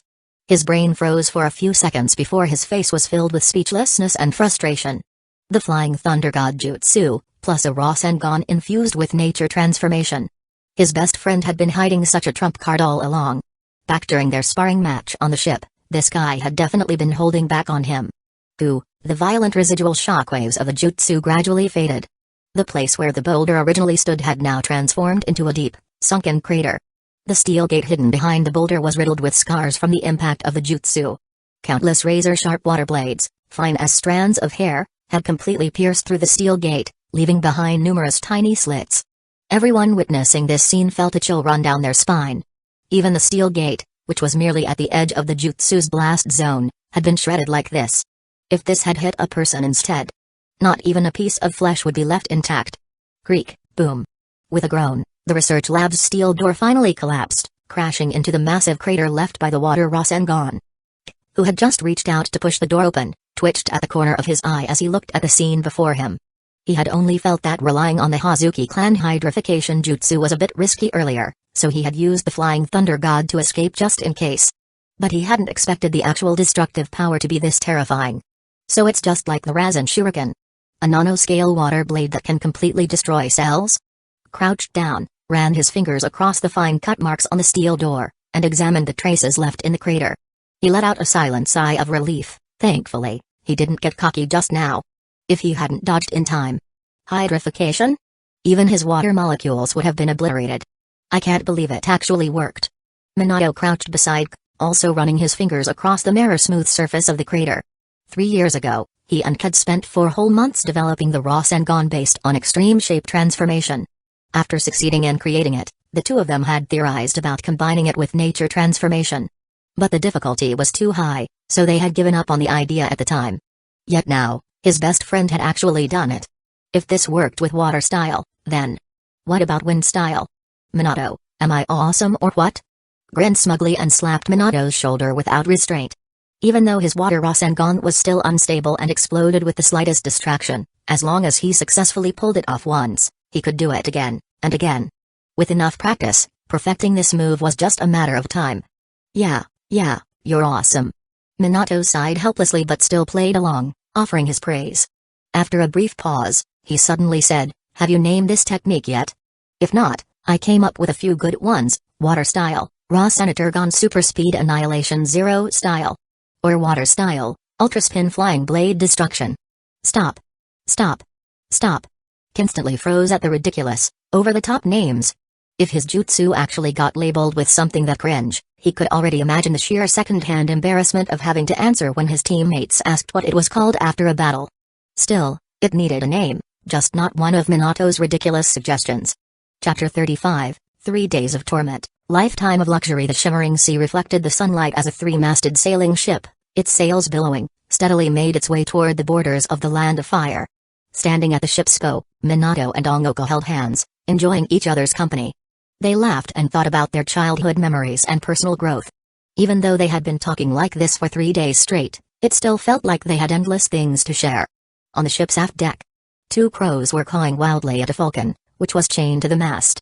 From time to time, they would scavenge scraps of cloth, broken wood, and rusty nails from various corners of the ship, then drop them onto the restrained falcon from the air. Had it not been for forbidding them from going too far, those 2 troublemakers would have probably already dropped something much worse on the falcon's head. The falcon, shackled by chains around its legs and unable to fly or fight back, had been tormented for 3 days and had completely given up resisting. Its struggle and anger were not only futile but also seemed to encourage the crows to mock it even more. What else could it do but surrender to its fate? What's the point of being so stubborn? Wouldn't it be better to follow me? You'd get good food and a comfortable life. Wearing sunglasses and a pair of brightly colored beach shorts, lounged lazily on a beach chair. He glanced sideways at the falcon, which remained silent on the deck. Speaking in a gentle, coaxing tone, he tried to persuade this fierce yet incredibly proud creature. Caw. A weak cry came from the falcon. K's eyes lit up. This was the first time in 3 days that the falcon had responded to him. He immediately jumped up from his chair, formed a hand seal, and used the mind-body transmission jutsu, linking his emotions with the falcon's. Repeating his words again, he waited for its response. The falcon lifted its gaze to meet his for a moment but then tucked its head beneath its wing, clearly in no mood to interact. However, through the technique, its emotions transmitted clearly. Sadness? Grief? A desire to die? Wait a second, buddy. All I'm asking is for you to be my sub and occasionally serve as a flying mount. Is that really such a tragic fate? Wouldn't you rather have free food, a roof over your head, and the chance to flirt with some female falcons in the breeding house? Why are you so dead set against this? squatted beside the falcon and gave its wing a light pat. Screech. The falcon suddenly lifted its head and let out a furious cry. This time, the emotions that accompanied it were much stronger and clearer. You think I killed your wives? Wives? Plural? Was momentarily stunned, then smacked the bird on the head. What the hell? Even as a transmigrator, he hadn't dared to start a harem, yet this falcon had managed to do it first. Where was the justice? Where were the rules? Oh. Wait. Did summoning creatures even have laws governing things like that? And weren't falcons supposed to be monogamous? Hawks too, right? So what the hell was going on here? In the animal kingdom, opposites attract, but how did this falcon manage to flip the rules and make same equals different? Hold up. Aren't falcons and hawks supposed to have reproductive barriers? How messed up is your bloodline? Damn. The Naruto world really is full of weird stuff. As these thoughts flashed through his mind, he looked at the falcon, whose eyes were blazing with anger, as if it wanted to tear a chunk of flesh off him. With an exasperated sigh, he used the false surroundings jutsu. There were only a handful of raptors on the summoning island. He wasn't an idiot, why would he kill them? Those creatures were rare resources for Hidden Leaf Village. Some even had a market value. Besides, once they returned to Hidden Leaf Village, wouldn't the clans who had purchased the female falcons be happy to have more baby falcons? As for this particular falcon he had chosen, while its size was a little lacking, it was still the undisputed ruler of the raptors on the island. Which ninja wouldn't be envious of such a magnificent beast? The old foxes in the ninja clans were all shrewd. If they didn't try to capture it and drag it into submission, that would already be considered quite ethical. There was no way they would stand in the way of a reunion between mates. The C-rank Genjutsu could wrap a layer of illusion over whatever the eyes perceived. Using this technique, he extracted scenes from his memory palace, specifically, from the summoning beast breeding house. He reconstructed the environment where contracted summoning beasts lived after being taken in and, with precise detail, replicated the female falcons he had seen that day inside the illusionary breeding house. Chirp. The falcon tilted its head, staring dumbfounded at the shifting scene before it. 10 minutes later, after watching the illusionary reenactment he had conjured, the falcon finally understood, its mates were all in another place, living comfortably. And as long as it became his summoning beast, it would soon be able to join them. Screech chirp. Screech. Gone was its despairing, defeated demeanor. Its sharp gaze swept over the two crows before it cried out repeatedly at K. Animals with great power in the ninja world often had higher intelligence than ordinary creatures. Even though this falcon hadn't undergone specialized training as a summoning beast, its intelligence was roughly that of a 10-year-old child. Now that it believed K's words, it no longer resisted the idea of becoming a summoning beast. In fact, it even found the deal quite appealing. After all, raising multiple mates wasn't easy. Food and shelter provided, no need to worry about feeding its mates or future offspring. How could it refuse such a bargain? Still, that didn't mean it had forgotten how it had been tormented for 3 days. The two crows, who had been casually preening each other while enjoying the show, suddenly stiffened under the falcon's piercing glare. Feeling the weight of its gaze, they shuddered and huddled together, pitifully looking to K for help. Ahem. They were just scared of you before. A little emotional outburst is normal, right? K patted the falcon's wing, trying to smooth things over. Those crows had been in the breeding house for years, he really didn't want to see them get bullied. Screech screech chirp chirp. Exactly. They're so tiny, not even enough to fill the gap between your teeth. Why not keep them around to serve you tea and carry your things instead? Screech screech. Of course, of course. From now on, they're your little underlings. They have to listen to you. Screech. Alright, alright. Now, let's sign this contract, mutual consent, fair and square. After a bit more persuasion, the falcon finally, though reluctantly, nodded in agreement. Without hesitation, K pulled out a blank scroll from his jonin vest and used his own blood to inscribe the summoning contract. He guided the falcon to drop a single bead of blood onto the scroll and press its talon onto the paper, completing the contract. Alright. Let's go, time to feast and enjoy life. Clapped the falcon's wing, grinning from ear to ear. Flying Mount, unlocked. Chapter 36, Pidgeot, I choose you. Wahoo! Pidgeot, execute a figure-8 maneuver and then go for a high-speed dive and climb. Firmly anchored his feet onto the falcon's back using chakra, spreading his arms wide as the strong wind rushed against his face. The sky flipped upside down. At this moment, he felt truly free. The vast sky, dense forests, remote villages, and rivers cutting through the woodland. He momentarily set aside the sight of a large green-skinned toad sprinting along the main road, its hind legs kicking up dust like a galloping horse. Everything before his eyes was so vivid and beautiful. After indulging in the thrill of high-altitude flight for over an hour, finally used the spatial coordinates on the Flying Thunder God kunai from Minato's ninja pouch to teleport back onto the Toad's back. Can't you use your own Flying Thunder God marker? Minato glanced at the kunai on his waist, then helplessly rubbed his temples. He was genuinely happy that his close friend had learned Flying Thunder God jutsu. But using his Flying Thunder God marks all the time. It gave him an odd sensation, like wearing pants while someone else kept pulling them down. This was just a weird picture. I could, but the Flying Thunder God is a lethal move. I don't plan on letting others know I've mastered it. Casually hooked an arm around Minato's neck. He made no attempt to hide his lack of trust in Hidden Leaf Village's higher-ups. You. How are you planning to write this mission report this time? How about this? We just say that in the Land of Tea, we finished intelligence gathering and left, without knowing what happened afterward. Then, we report everything honestly on Summoning Island. A Jonin who committed suicide? The mission report will, of course, say suicide. Privately, though.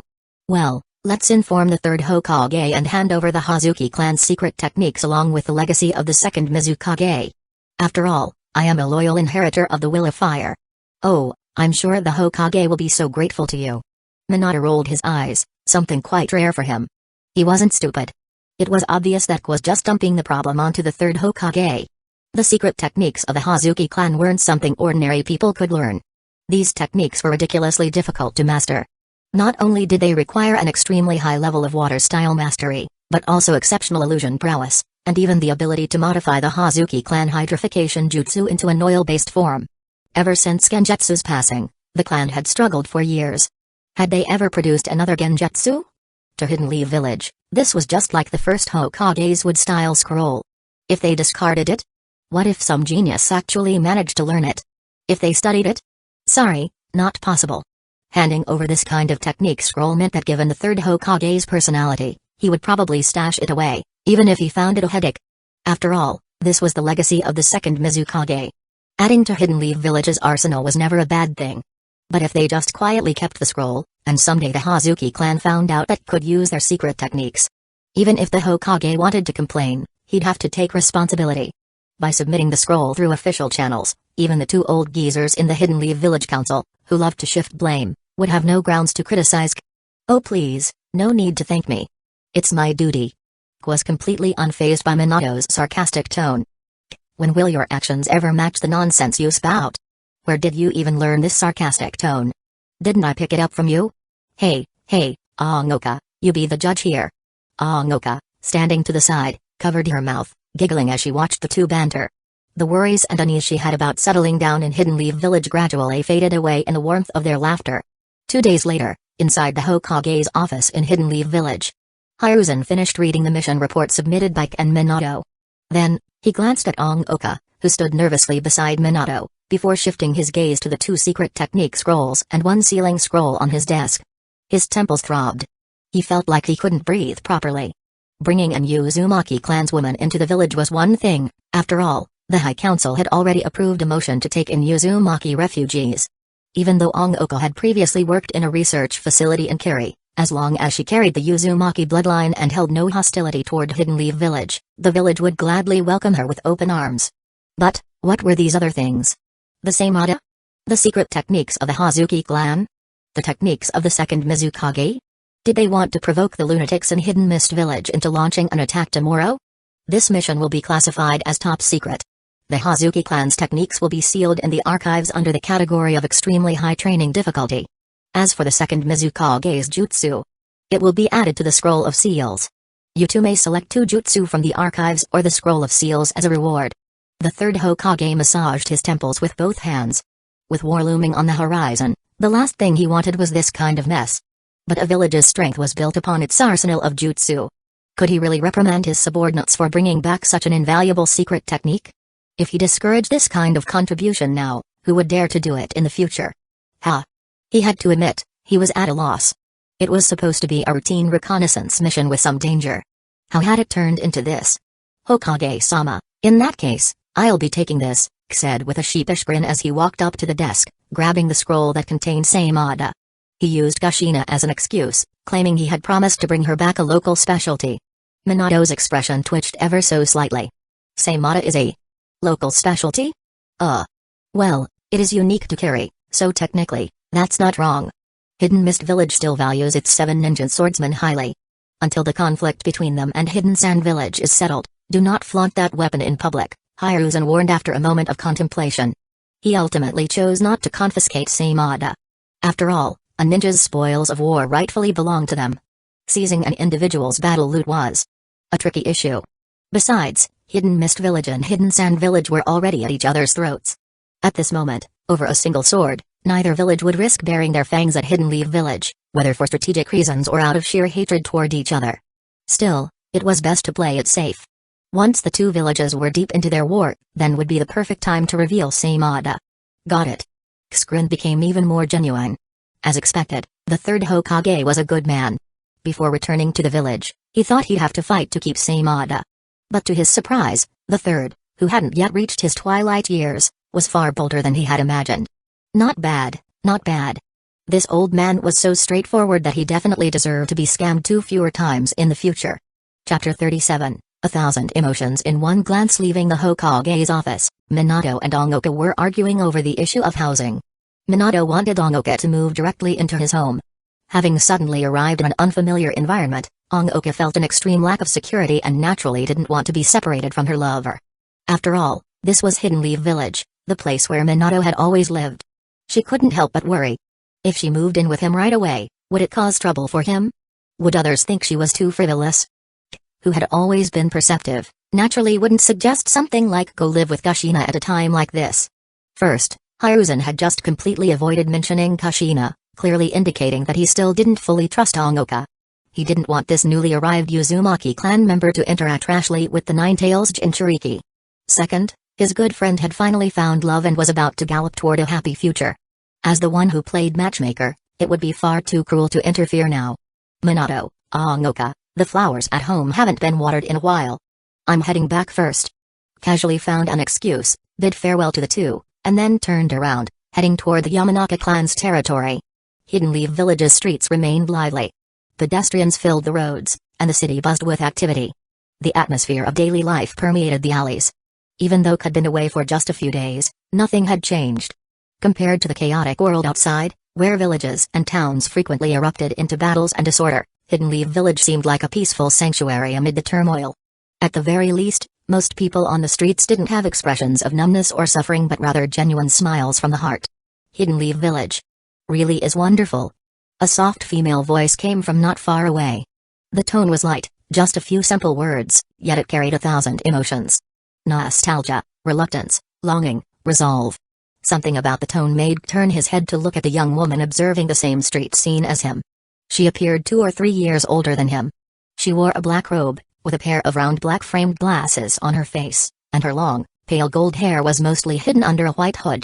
A nun? Name, Yakushi Nano. Career, Hidden Leaf Village Spy. Traits, the Wandering Maiko, blue, proficient in medical ninjutsu, green, affinity, green, eye disease, gray, Nano. K was briefly stunned, but he quickly understood why her emotions had been so complicated just now. As a professionally trained Hidden Leaf Village spy, long-term undercover missions in enemy nations brought unimaginable psychological pressure. Even though he had only been away for a few days and had the company of friends, returning to Hidden Leaf Village still gave him a deep sense of warmth. Let alone someone who had to infiltrate enemy forces again and again, never knowing how long they'd be gone or when, or if, they'd ever return. But this list of traits. Now that was interesting. The Wandering Maiko was a title Nano had earned from her exploits. Many factions knew of a formidable spy by that name, yet they had never been able to catch her, making the title more and more famous. He hadn't expected it to become an actual trait of hers. And looking the related skills, espionage, disguise, intelligence gathering, tracking, counter-tracking, all enhancing her spy abilities. Affinity made it easier for her to gain people's trust. This woman was truly a born spy. Eye disease. TSK. Glanced at the last great trait before turning to continue on his way. Eye disease. A negative trait, severe nearsightedness combined with mild face blindness. Honestly, if not for the powerful, the Wandering Maiko trait making up for it, such an obvious weakness would have been fatal for a spy. Wait. Wasn't this exactly what led to her downfall in the end? Sifted through his memory palace, recalling the original story's plot, and once again cursed Danzo in his heart. That old bastard really had no sense of humanity. Nano had already retired, Yet he still forced her back into service by using a group of children as leverage. And that wasn't even the worst part. He then turned around and used Nano to threaten Kabuto at the orphanage, forcing him into espionage as well. But it didn't stop there. To control her, he replaced her photos, making her mistake someone else for Kabuto. Then, when Kabuto had grown stronger, Danzo decided she knew too much and fed him false information, leading him to kill Nano with his own hands. This. For the first time, felt that simply calling Danzo a rookie killer wasn't harsh enough. Thinking of Shishui, whose eyes were stolen. Thinking of Pain, who came to Hidden Leaf Village just to destroy everything. Thinking of Kabuto, who eventually became a twisted version of himself. Maybe I should just find an opportunity to take out Danzo. Rubbed his chin. The more he thought about it, the more it seemed like a good idea. Even though Danzo now had big brainstorm, which meant he might not have as much energy to cause chaos as in the original story, a hidden threat like him could dig a pit for his allies at any moment. Better to deal with him early. Besides, if Danzo were eliminated, the system might just give him a massive reward. X's figure gradually faded into the distance. Nano, who had been watching the bustling streets, let out a quiet breath and turned to glance at the tall figure in a Jonin vest walking away. As an experienced spy, she was extremely sensitive to the gazes around her. The moment Ked focused on her, she had noticed. While pretending to be engrossed in the street view, she carefully observed him from the corner of her eye. His expression showed no attempt to conceal his sympathy and pity. Why? Did he somehow guess her occupation from that single moment of emotional vulnerability? No way, that was just a casual remark. She carefully recalled the young ninja's face. She was certain she had never seen him before. A face that clean and handsome, if she had ever met him, there was no way she would have forgotten. After thinking for a long time, she came to two conclusions. Either he had somehow learned of her identity beforehand, or he was absurdly perceptive. Because no ordinary ninjas would have reacted that way. I don't need sympathy or pity. Everything I do is for Hidden Leaf Village. Nano silently reassured herself.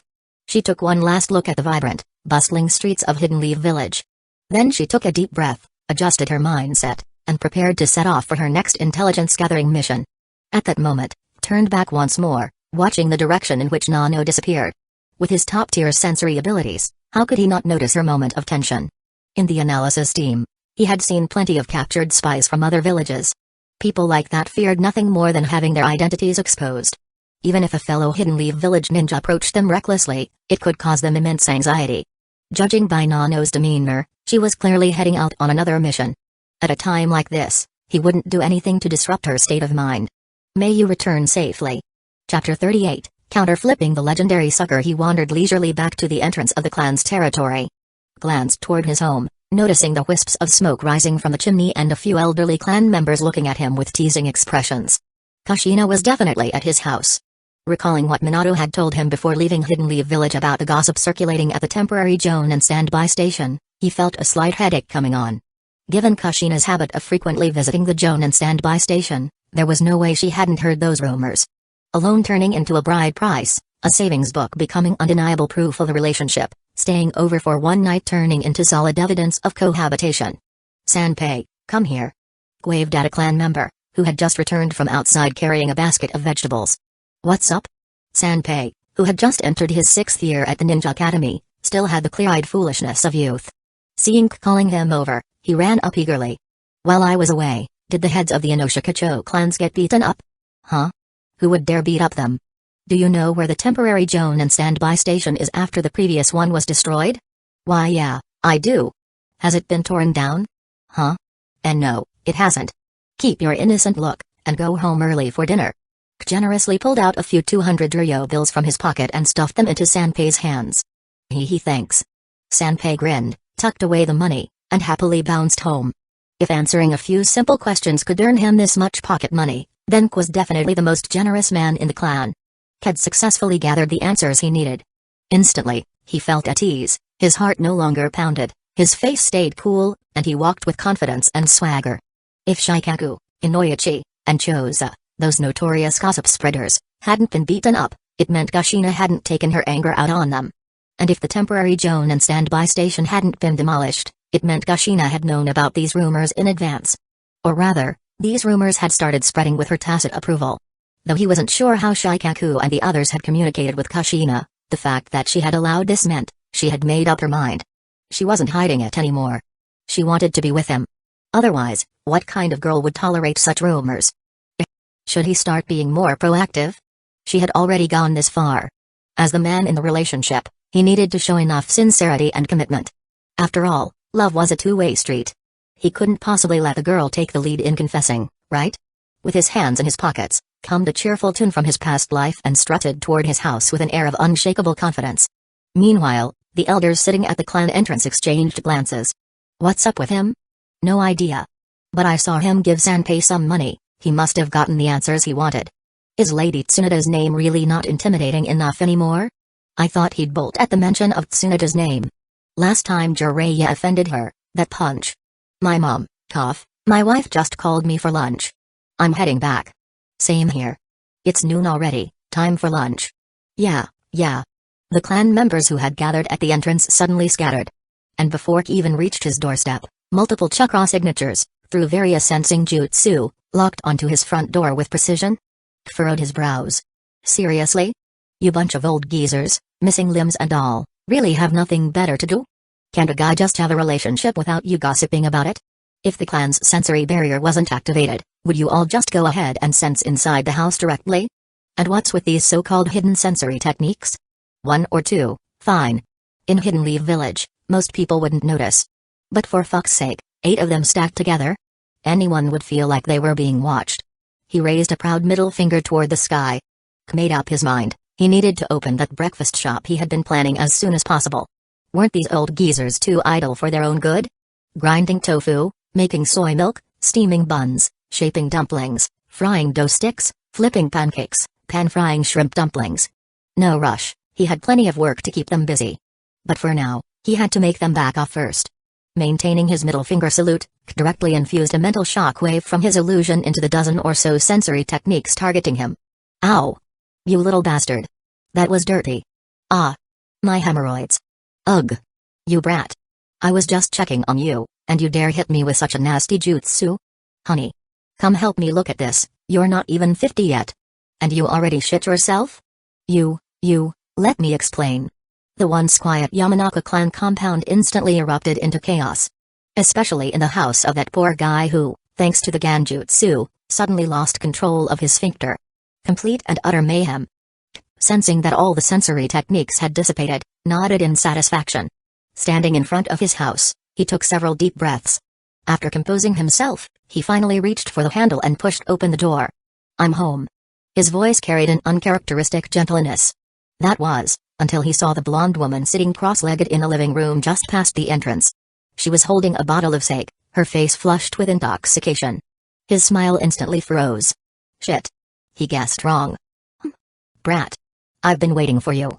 Tsunoda, sake bottle in hand, paused slightly. Her red lips parted into a smile, excited yet sinister. With a single slap on the coffee table, she launched herself forward like a pouncing tiger. Her right fist, infused with chakra and cutting through the air like a blade, came straight for K's face. The hell? She's using her punch right away? With the enhanced reaction speed granted by his zero-frame start, clearly saw the dense chakra concentrated around Tsunoda's fist. Forget taking that hit directly, even a mere graze would send an elite Jonin straight to the afterlife. She had blocked all escape routes inside the house. The force of her punch was aimed toward the front door, meaning she was deliberately trying to blast him outside to avoid damaging the house. Her footwork was cautious, keeping a fraction of her weight ready for evasive maneuvers. She was wary of his clan's secret techniques. And the yin seal on her forehead, once a pale blue, had darkened, pulsing rhythmically as it released small amounts of chakra. She was defending against his ganjutsu. Let's test my water style. Splash, K's muscles bulged as his entire body surged with strength. Instead of retreating, he advanced. Stepping in low, he caught Tsunoda's wrist with his right hand before her punch could land. Her punch carried an overwhelming force, but using that very momentum, he twisted his body and flipped her over his shoulder, throwing her straight out the front door. Chapter 39. From spatula to smitten, felt a fleeting softness flash across his back as he was suddenly thrown down, his body stiffening for a moment. Tsunoda. She truly lived up to her name. Just one back throw, and this was already too much. He took a step towards the entrance. Subconsciously shrugged his shoulders, trying to dispel the tingling sensation on his back. He sighed. At this age, his energy was still burning strong. Just a little stimulation, and he was already getting restless. The Hazuki clan's technique? Tsunoda flipped in midair, sliding her legs back while supporting herself with her left palm on the ground. After her chest trembled 3 times, she quickly stabilized herself in a standard cushioning motion. Looking at the water vapor faintly rising from K's muscular body, she instantly recognized it. Going on that trip paid off. Want to test it out? Raised an eyebrow provocatively and gestured at Tsunade with his fingers. Hey, I'll make sure you break fewer bones. Tsunade sneered, her usually cold and stunning face now showing a rare serious expression. With a sudden burst of chakra at her feet, she shot forward like an arrow leaving the bowstring. Senpai, just don't cry when you lose. K moved just as swiftly, dodging her incoming punch while lifting his knee to strike at Tsunade's waist. Her punch missed. She swiftly pressed down with her left hand to block his knee strike, using the momentum to spin and kick toward his head. With 0 frame start active, K predicted her movement in advance. As he crouched to dodge, he quickly formed a seal with one hand, gathering a surge of yin released chakra. Demonic illusion, paradise. Throughout the exchange of blows, Tsunade kept her eyes locked onto K. In an instant, she fell into his Ganjutsu. Her originally serious expression showed a hint of surprise before quickly shifting into excitement. The yin seal on her forehead slowly released energy, disrupting her chakra flow. However, even the chakra she could have used to break free from the illusion, she willingly stopped circulating it. Name, Senju Tsunade. Career, ninja. Traits, medical sage, purple. One of the Sannin, purple. Overflowing power, blue. Sealing mastery, blue. Meticulous precision, blue. Colossal strength, blue. Fading youth, blue. Inherited bloodline, green. Hemophobia, gray. Cursed gambler, black. 2 purple, 5 blue, 1 green, 1 gray, and 1 black. Absolutely amazing. Even Minato only has 6 traits, but you've got 10. Although 2 of them are negative traits, who dares say that's not impressive? Marveled at the densely packed list of Tsunade's abilities. He had to admit, her expertise in yang release and medical ninjutsu was truly top tier. And then there was fading youth. As long as her chakra remained abundant, her appearance wouldn't change over time. In fact, her presence, charm, and allure would only increase. At 20 or 40, she would still be just as stunning, if not even more elegant. If Kushina knew such an ability existed, she would go crazy. Ha ha ha, you guys lost. Pay up. Pay up. Ha ha ha ha. Tsunade, fully engrossed in the Ganjutsu, stood barefoot in the courtyard, hands on her hips, laughing wildly without a care for her image. Huh? Amazing. Tsunade even fell for it while keeping the yin seal active. Kushina peeked her head from the doorway, watching Tsunade trapped in the illusion. Her face was filled with awe as she gave a big thumbs up. Earlier, Tsunade had specifically trained with 2 elite jonin from the Yamanaka clan to familiarize herself with their secret techniques. She had even set up a small seal to complement her yin seal, designed to counteract Ganjutsu. It had worried Kushina for days, making her toss and turn at night, afraid that would get beaten up. But in the end, this was it. Well then. Turned around and looked at Kushina, who was wearing an apron and still holding a spatula in her hand. Clearing his throat lightly, he flashed a gentle smile and spoke again. I'm home. Welcome home. I already made dinner. Kushina stared into K's radiant eyes, and her delicate face instantly turned bright red, with wisps of steam practically rising from her head. This is too unfair. Why is he suddenly looking at me like that? And this kind of dialogue. Isn't this something that only happens between married couples? A gentle wife welcoming her hardworking husband home after a long day. Her imagination ran wild, and she immediately transformed into a flustered, steaming mess, completely unable to meet K's gaze. She quickly grabbed his indoor slippers from the shoe cabinet, placed them at the entrance, and then dashed into the kitchen like a startled rabbit. Clapping her burning cheeks with both hands, she couldn't hide the joy in her eyes. Oh my, oh my, oh my, oh my, oh my, starting today, I am finally going to have a sweet romance. Do you need help bringing the dishes out? K's voice came from outside the kitchen. No need. It's almost ready. Kushina splashed her face with cold water, forcefully cooling down her flushed cheeks. Taking a deep breath several times, she clenched her small fists, hyping herself up before finally stepping out of the kitchen with the food. Beef bourguignon, coq au vin, ratatouille, potato gratin, and French onion soup. As each dish was placed on the table, K's expression grew even softer. In the shinobi world, authentic European cuisine didn't exist. The fact that Kushina could make these dishes was entirely because he had given her a handwritten recipe book as a graduation gift. He never expected that, with just a single recipe book, she would be able to master such a refined and delicious cooking style. The Kushina who used to mix up salt and sugar. has actually become this amazing?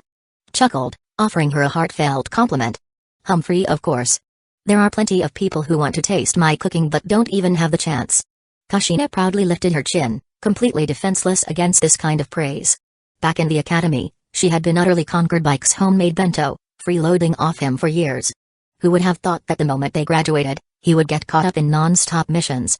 Unable to stomach the food at home, she had no choice but to dive into that cursed recipe book. And those vague instructions, like a little bit, appropriate amount, some, they tormented her for ages. For a beginner in cooking, how was she supposed to know what a little meant? Or how much some was? Thankfully, hard work paid off. With her amazing sister Tsunade serving as her unwilling taste tester, she eventually had a breakthrough. Her cooking traits soared to mastery. Now even Mikoto praised her cooking. Huh? Can you tell me who these plenty of people are? Raised an eyebrow, pretending to be heartbroken. Are you jealous? You're not convincing at all, your acting is terrible. I can't help it. The infamous Red Habanero has such a reputation, I don't even have the right to be jealous. That nickname is awful. You're not allowed to call me that. But I think it sounds really cute. I'm already 19, is it really okay to still call me cute? Anyone who dares to say you aren't cute, just give them a good 1-2 punch. Shouldn't that be your job? I don't do things without a reward. What kind of reward do you want? Take a guess. Chapter 40, Nothing Worthy Enough. After finishing a pleasant lunch, Kushina washed the dishes while K sat by the dining table, resting his chin on his hand, watching her busy figure. This scene wasn't exactly romantic. But after more than a decade, for the first time in this unfamiliar yet familiar world, he felt a sense of home. Kushina? Nothing, I just wanted to call your name. Then. Kushina. Kushina. PFFT. Ha ha ha. For an entire afternoon, Kushina didn't know how many times she laughed with her signature laughter. She had no idea why such a childish game could make her so happy. But as long as she heard K call her name, she just felt so incredibly happy. After putting the washed dishes away in the cupboard, she dried her hands and hung the apron on a hook by the kitchen wall. When she turned around, he was no longer by the dining table. Hearing sounds of rummaging from the study, she curiously walked to the doorway. Inside the room, she saw open drawers, bankbooks scattered to the side, secret technique scrolls casually thrown on the floor, and K still searching for something. She asked in confusion, "Are you looking for something?" "Maybe, I'm looking for my heart." "Huh? You, corny pickup line. But I like it." Ha ha ha ha. K put down the random things he had collected and laughed along with her. After their laughter subsided, he looked at the girl leaning against the doorframe. Dressed in simple home clothes, her beauty was still undeniable.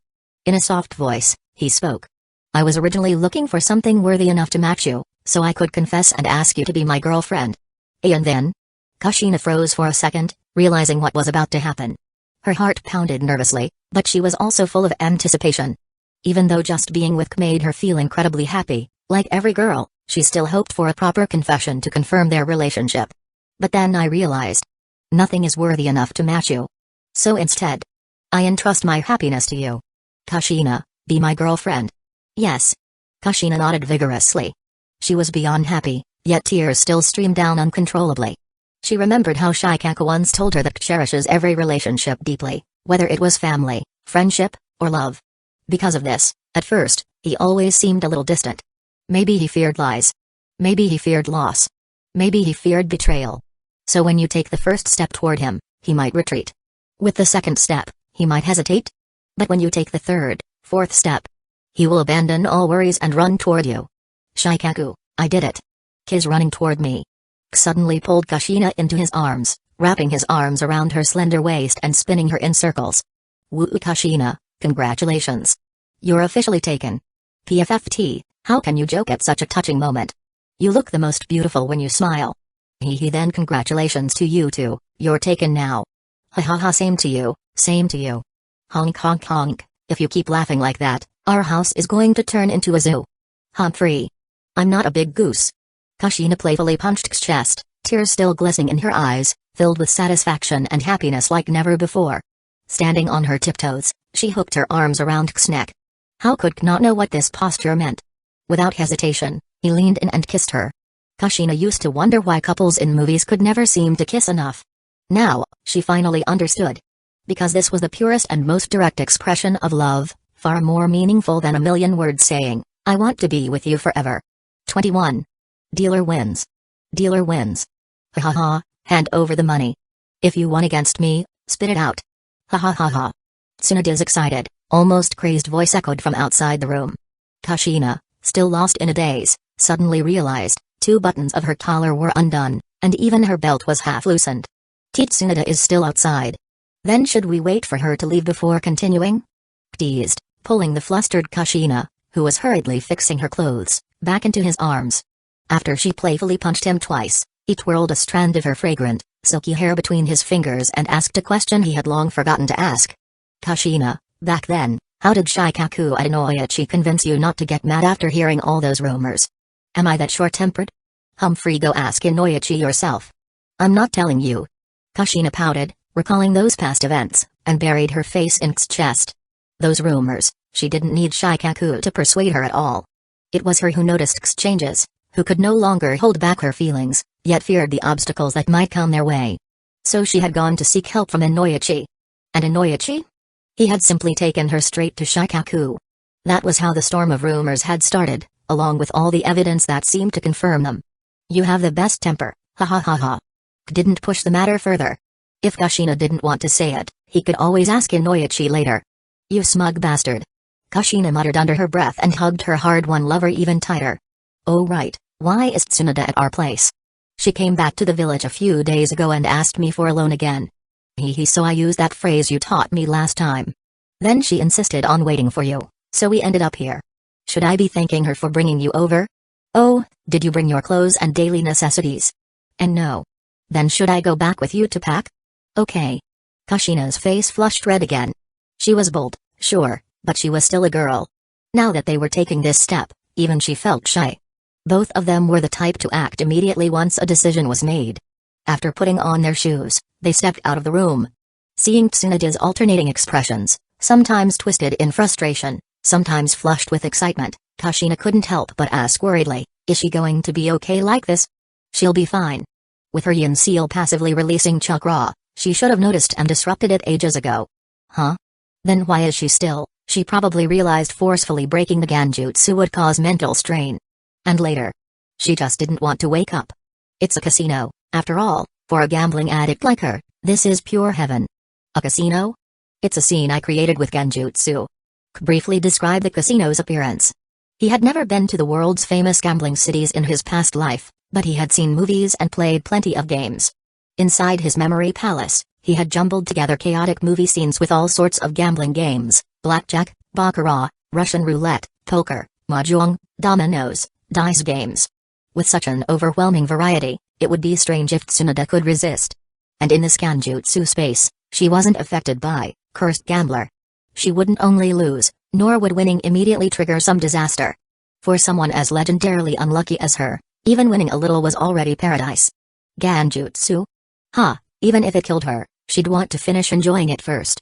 Chapter 41, The Exclusive Mark of Forever. Kushina still wasn't completely at ease just throwing Tsunoda, who was under a Genjutsu, into the courtyard. Out of kindness, she moved her back to the guest room and set up a simple protective barrier before finally leaving with. As for undoing the Genjutsu? No way. If she did, how would they enjoy their time alone together? Hand in hand, K and Kushina walked toward the Senju residence. Despite the distant and wary gazes from the villagers around them, some still filled with disgust and fear, Kushina no longer paid them any attention. Mido once said that when her heart was filled with love, she would no longer feel lonely or afraid because of being a Jinchuriki. Look, I'm not lonely or afraid anymore. Standing in front of the Senju residence, Kushina murmured softly. The next moment, her face lit up with a bright smile as she pulled Kalong and ran inside. Oh, right. During this mission, Minato and I brought back someone from your clan, a girl around your age. While helping Kushina organize her things, casually mentioned the mission. Huh? Really? What's her name? She must be struggling to adjust after just arriving in Hidden Leaf Village. Should I go check on her? Does she have a place to stay? She must have been through a lot, right? Relax. No need to rush. I'll tell you everything. Her name is Ongoka, and before this. Patted Kushina's head. Under her eager, sparkling gaze, he began explaining Ongoka's situation.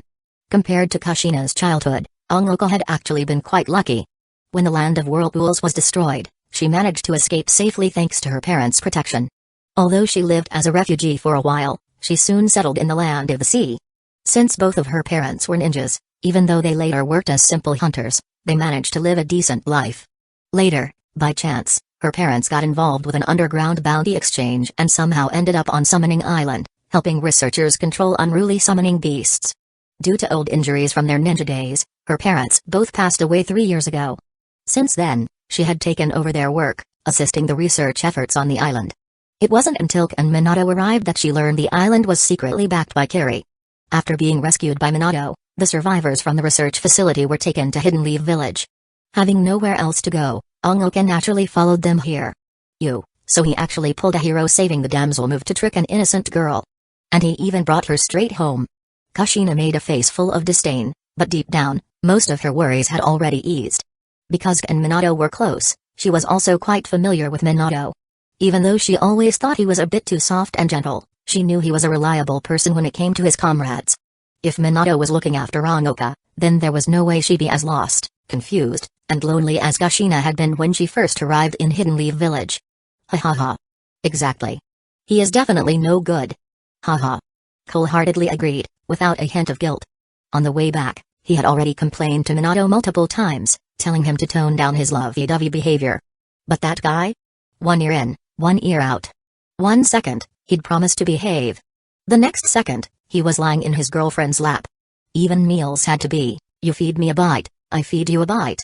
And when traveling, if they weren't holding each other, they were hugging. How could that guy possibly be a good person? You're no good either. Kushina stuck out her tongue playfully.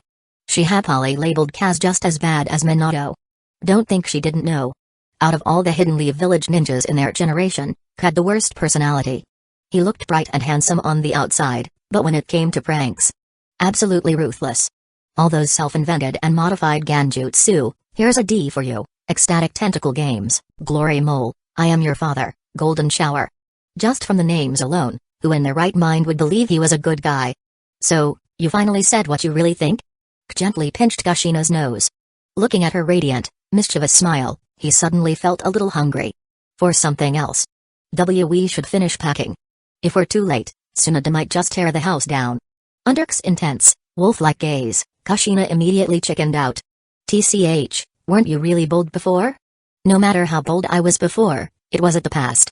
But now, it's the present. And you're actually proud of that? After a busy while, Kushina had packed up a whole 5 large boxes of belongings. And that was only her personal items, she hadn't even touched the furniture and decorations in the Senju residence. Otherwise, forget 5 boxes, even 50 might not be enough. Looks like I'll need to use shadow clones. Kushina clapped the dust off her hands and was just about to form a seal when grabbed her hand to stop her. Let me show you something cool. Took Kushina's right hand, focused for a moment, then pressed his palm against her wrist. Chakra and spatial energy converged. In the blink of an eye, a ping-pong ball-sized marking appeared on her wrist, its outer ring forming a circle, with 2 small arrows spinning clockwise inside. What kind of sealing jutsu is this? Looks like it's meant to stabilize some kind of spatial energy? Kushina blinked her big eyes, studying the mark curiously. The Flying Thunder God mark was essentially a spatial coordinate, created by manipulating chakra to mark a location in space. By integrating special sealing techniques, the coordinate could be stored and preserved within a seal. Even though Kushina didn't recognize K's specific Flying Thunder God mark, she immediately understood its fundamental nature. Wait, let's add a lock to it. K swiftly formed hand seals and lightly pressed his palm against Kushina's right wrist again. A ring of intricate sealing runes formed around it. A locking seal? And you even wrote your name on it? What, afraid people won't know I'm your girlfriend? Kushina's ears turned slightly red. Her words carried a bit of playful complaint, but her tone was full of delight. This kind of gesture, wanting to let the whole world know they were together. She liked it a lot. This is my exclusive Flying Thunder God mark. Had no resistance to Kushina's playful pout. He tapped her forehead with a smile and explained. The locking seal was a high-level sealing technique that could be cleverly integrated with other seals to form compound seals. A seal enhanced with a locking seal could only be unlocked by the original user's chakra. Unless someone forcefully broke it with overwhelming chakra, only himself could use his chakra to access the deeper layers of the seal. In other words, even if Minato sensed the Flying Thunder God mark left by K, he wouldn't be able to teleport to it. Because the mark was locked, and his chakra didn't match. So, no access. You're such a possessive guy. Kushina chuckled. Alright. Tomorrow, when I report to the Jonin standby station, I'll make sure to tell them, this is your exclusive Flying Thunder God mark. Wait, Flying Thunder God? Yep. The same Flying Thunder God jutsu as Tobi Ramasama? So, no matter how far away we are, you can instantly appear by my side? That's right. You're amazing. Kushina threw her arms around his neck, showering him with endless praise without holding back. Chapter 42, Charlie's Angels and Free Labor. The boxes of items that Kushina had packed were quickly transported back under K's Flying Thunder God jutsu. After reopening the protective barrier of the old residence, the two of them, just like when they arrived, walked hand in hand toward the commercial street. As they walked, K shared his breakfast shop plan with Kushina. As expected, he received her full support. She even mentioned that among the dozen or so shops left to her by Mundo, several tenants were planning not to renew their leases due to the recent instability in the shinobi world. This would be a perfect opportunity to use those spaces for a breakfast shop. K naturally wouldn't refuse Kushina's goodwill. Since it would ultimately be a family business, they would draft a profit-sharing agreement in advance. When the time came, he would just allocate a little more to Kushina. However, to avoid the issue of some dishes not suiting the tastes of people in the shinobi world, it was necessary to have a taste test beforehand. The day after tomorrow, let's invite some friends over to try the dishes for the shop. Do you have anyone in mind to invite? After some thought, K decided on the day after tomorrow. Although he had many breakfast recipes stored in his memory palace, most of them were from various social media platforms rather than hands-on experience. He needed time to prepare ingredients, conduct trial runs, and adjust the recipes. Besides, tomorrow, he still had to visit the archives to select the 2 ninjutsu techniques promised by the 3rd Hokage. To avoid being too rushed, the day after tomorrow was the best choice. You'll definitely invite Inoichi and the others. Mori, Yoshino, and Choen will probably come too, right? Will you invite Minato? I kind of want to see Yamanaka again. Actually, I also want to invite Mikoto, but I'm worried that since everyone else is paired up, she might feel left out. With Tsunoda around, what's there to be afraid of? Oh yeah. Haha, Tsunoda to the rescue. Wait, did you just compare Tsunoda to the Paw Patrol? Are single people not even respected anymore? No way. Kushina blushed and playfully punched K twice. Back in the Ninja Academy, she had heard K tell the story of Paw Patrol, and she had even wanted to get a ninja dog because of it. Her words earlier just slipped out naturally, she wasn't actually teasing Tsunoda. Oh? Right. Should we invite your 3 disciples? They really miss you. Damn. How could I forget about such a great source of free labor? Those obedient and well-behaved disciples. You're only thinking about making them work? Good disciples should do good deeds. If they behave well, isn't it natural? K smirked proudly. His disciples were like his personal Charlie's Angels team. The comparison made him chuckle internally. Only Kurenai was female, while Guy had his bowl cut and Genma was always chewing on a senbon. They hardly resembled glamorous beauties. Still, in his mind, they were just as effective. And compared to people like Orochimaru, Obito, and Nagato, who were known for their dramatic betrayals, his disciples were definitely here to repay kindness. Forgetting about them earlier was a big mistake. In the future, he would make sure to remember them first for any bond-strengthening activities. Kushina couldn't stop laughing at K's smug expression. Meanwhile, K was already planning the next steps. Since many guests would be coming over, including the big eater Choza and his wife, he had to make sure no one left hungry. There were too many breakfast options in his mind. Even if he selected just a portion of them, he and Kushina alone wouldn't be able to handle the workload. Using the shadow clone jutsu or mind puppet switch cursed seal jutsu just to cook, that would be exhausting. So, Guy had great strength and endurance, he would be perfect for kneading dough. Genma was skilled with ninja tools, so his knife and pastry skills should be impressive too. Kurenai was dexterous, her hands were perfect for shaping croissants. As the evening set in, many shops in the commercial street were preparing to close. Took Kushina straight to Shushuya. This restaurant was something he started back in his 4th year at the Ninja Academy with Inoichi, Choza, and Shikaku. Inoichi provided the funds to lease the shop. Choza, through his clan, supplied high-quality ingredients. Shikaku handled rare spices and premium deer meat. Together, the 3 of them held a 60% share of the business, while K, who contributed the recipes and managed operations, took the remaining 40%. In the years immediately after graduating from the Ninja Academy, K was busy with missions. So, he hired Yoshino, who was from a previous graduating class to manage the restaurant on his behalf. Many years had passed since then. Yoshino, help me prepare some things. Just have them delivered to my house before noon tomorrow. Lifting the curtain of Shushuya, spotted Yoshino, elegantly dressed in a crimson yukata with delicate makeup, standing behind the cashier counter. Without hesitation, he handed over a written list. Perhaps because she hadn't given birth to Shikamaru yet, or maybe due to years of work experience, Yoshino, though still married to Shikaku, no longer had the homely and gentle housewife image from the original story. Instead, she appeared more refined and capable. All-purpose flour, bread flour, butter, fresh yeast. Yoshino scanned the list and nodded slightly. Thanks. We'll get going now. Yeah, go on your date with Kushina and stop bothering me while I do business. Yoshino waved them off impatiently. Watching pull Kushina out the door, she glanced at the list again, deep in thought. Hyuga, why are you running so fast? After being dragged along for quite a distance, Kushina blinked in confusion. It's not just Shikaku who hates trouble, I do too. Huh? Yoshino is really smart.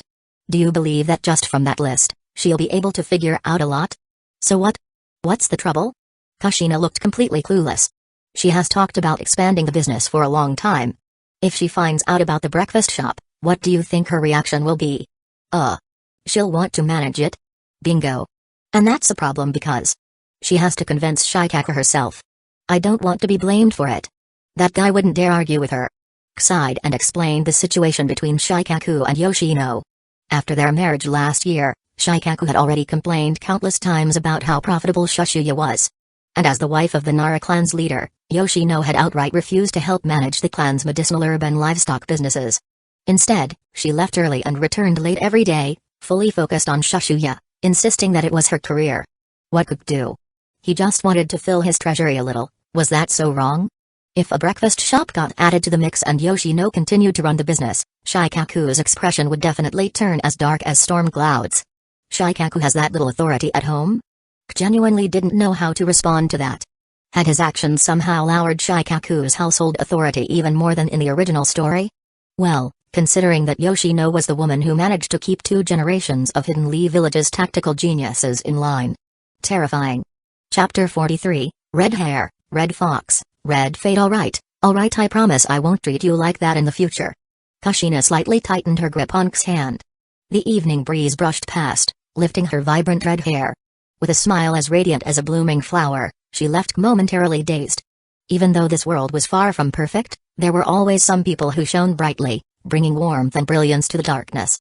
With a faint smile at the corner of his lips, K tightened his grip on Kushina's hand as well. As the sun set, they walked side by side toward home. Yet, from an angle she couldn't see, he frowned slightly. He was certain of his feelings for Kushina, just as he was certain that Kushina had acknowledged him. So, why hadn't the system notified him that her fate had changed? Name, Uzumaki Kushina, career, ninja, traits, Night Tails Jinchuriki, red, overflowing energy, purple, in the name of love, purple, sealing mastery, blue, beauty and brains, blue. At the beginning, Kushina had a total of 1 red, 1 purple, 3 blue, 1 green, and 1 gray trait. Now, although only 5 remained, the missing ones, if he remembered correctly, were the blue trait, unyielding, the green trait, outburst, and the gray trait, lonely and helpless. The newly appeared second purple trait was far more powerful than the 3 that disappeared. And the loss of lonely and helpless also meant the removal of its negative effects. In the name of love, purple, a surging and passionate love that drowns all loneliness and hesitation. Significantly increases mental strength, mental growth, and willpower. When protecting a loved one or cherished object, all abilities receive a massive boost. The description of the trait explained everything.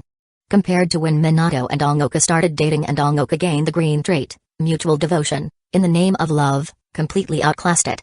Just from the description, found it absurdly overpowered. And it wasn't limited to combat alone. As long as the motivation stemmed from safeguarding a loved one, whether it was training for strength or learning new skills and knowledge, everything would receive a huge amplification. For Kushina, this was nothing short of an epic tier enhancement. Yet despite this, the system still hadn't indicated that her fate had changed. That meant there was only one explanation left, the 9 tails. During the Warring States period, people regarded tailed beasts as walking calamities. Among the 9-tailed beasts, the 9 tails was the strongest, possessing an immense and terrifying amount of chakra and destructive power.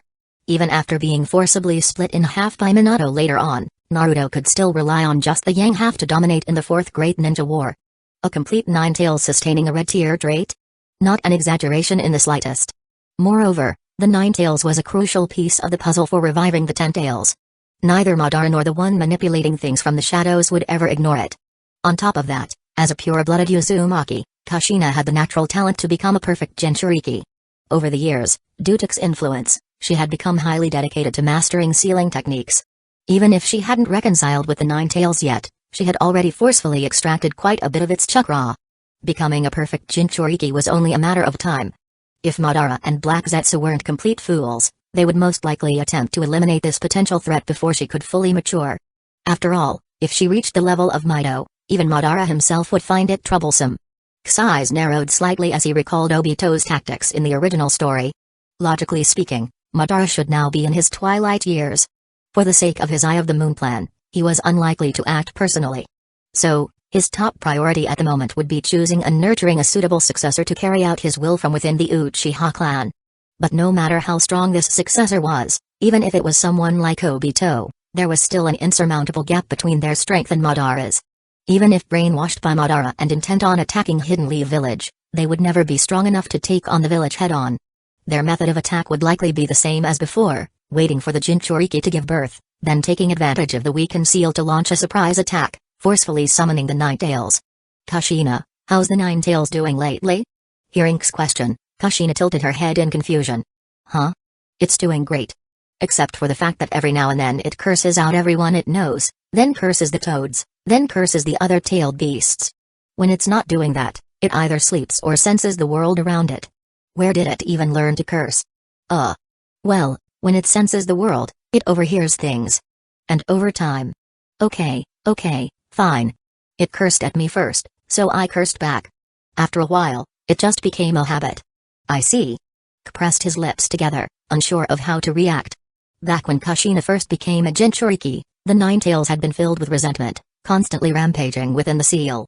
She wasn't as strong back then, and even with Mido's sealing techniques, she struggled to suppress the full-powered Nine Tails. Her condition had been highly unstable. For the sake of Hidden Leaf Village's security, Aizen and the village elders kept her confined within a barrier at all times. Since K was Kushina's close friend, he was allowed to visit. Taking advantage of the mental strength boost from Transmigrator, he managed to enter the sealing space and meet the Nine Tails once. It had taken him an insane amount of effort, but he had somehow tricked the Nine Tails into calming down, at least temporarily. Thanks to that, Kushina had been able to escape her caged existence much earlier than in the original story. Originally, he had thought that over time, she and the Nine Tails would develop a much better relationship than what was shown in the original timeline. But now, they were just arguing back and forth. Just imagining the once ferocious, razor-fanged Nine Tails now spewing out an endless stream of curses like some mentally unstable chatterbox, couldn't help but feel like this world had completely broken. Ahem. You're someone that dumb fox knows, so. Kushina coughed awkwardly and hesitantly reminded him. Wait, what? It curses me too? Probably, maybe, possibly. It just wants to treat everyone it knows equally? Sounds fair, I guess? Seeing Kushina's embarrassed smile, he could only let out a long sigh. This girl. She really managed to deliver a new level of mental shock every single time. With all this random nonsense, he had nearly forgotten why he even brought up the Nine Tails in the first place. When we get home, I'm going into the sealing space to check on the Nine Tails. Then let's hurry. I'll go with you, I haven't seen it get put in its place in a long time. I wasn't planning on cursing it out. Chapter 44, C-Rank Insults, S-Rank Rage in the Dark, Cave-like sealed chamber, a sealing formation resembling an ancient altar stood at the center of the space. 8 massive stone pillars surrounded the altar, each extending thick, meter-wide adamantine chains that bound the nine-tailed fox lying in the middle. A pitch-black sealing pillar, as wide as half the fox's body, pierced straight through its neck. The 8 chains were locked tightly, leaving no chance for it to break free. The Nine-Tails seemed to have long grown accustomed to this environment.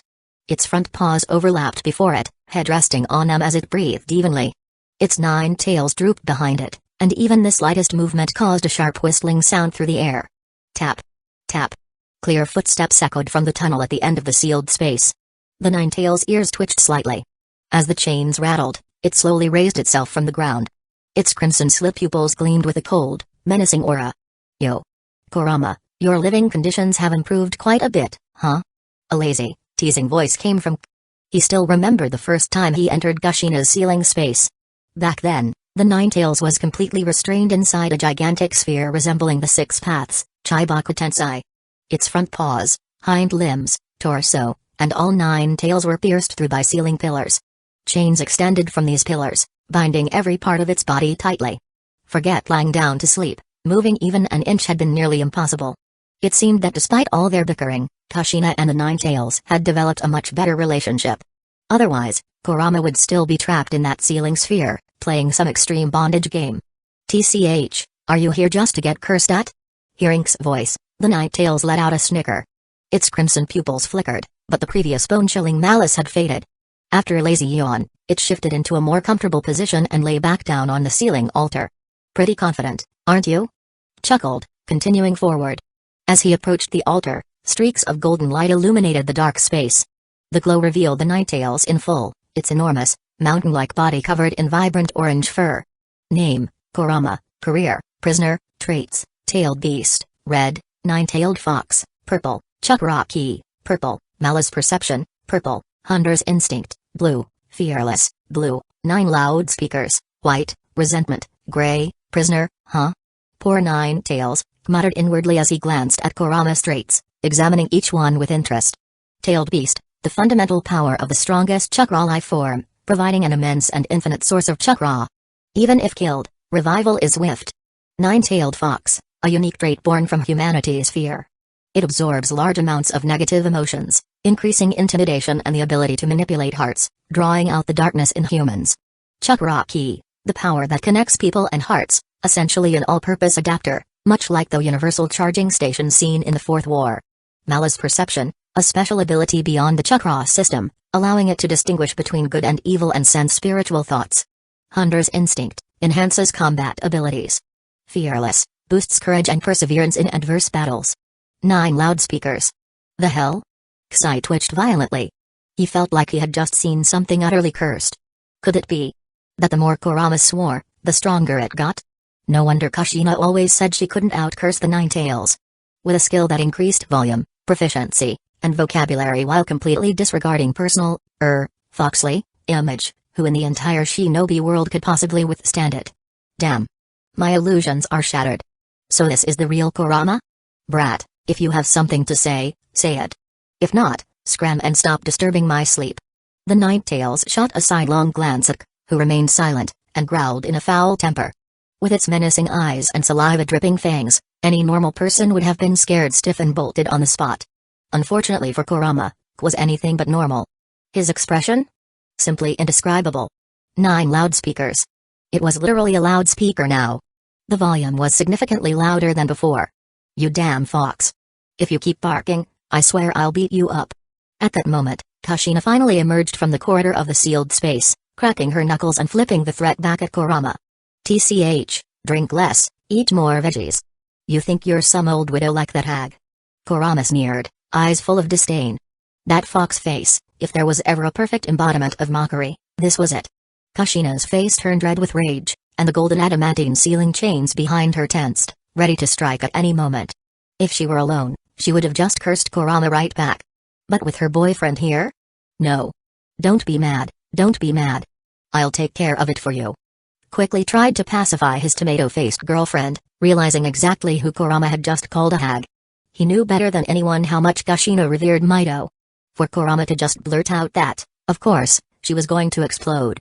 But for K, a seasoned veteran of countless internet flame wars in his past life, who had walked out of the most vicious forums and threads unscathed. Kurama's trash talk? Mediocre at best. Nothing compared to the absolutely savage, lung-piercing, heart-stabbing, reality-breaking verbal warfare he had witnessed in his past life. Haven't seen you in a while, huh? Feeling cocky now? How exactly do you plan to deal with me? Scratch my itches? Give me a leg massage? Kurama lazily half-opened its eyes, completely dismissing K's attempt to calm Kushina. Deal with it. Did he really think he was Hashirama or Madara? Troll. Clapped his hands together, using a hand-seal-less illusion. Within his mind palace, countless insults from his past life's internet hall of fame, infused with elaborate metaphors, savage one-liners, and merciless taunts, merged seamlessly into the Ganjutsu.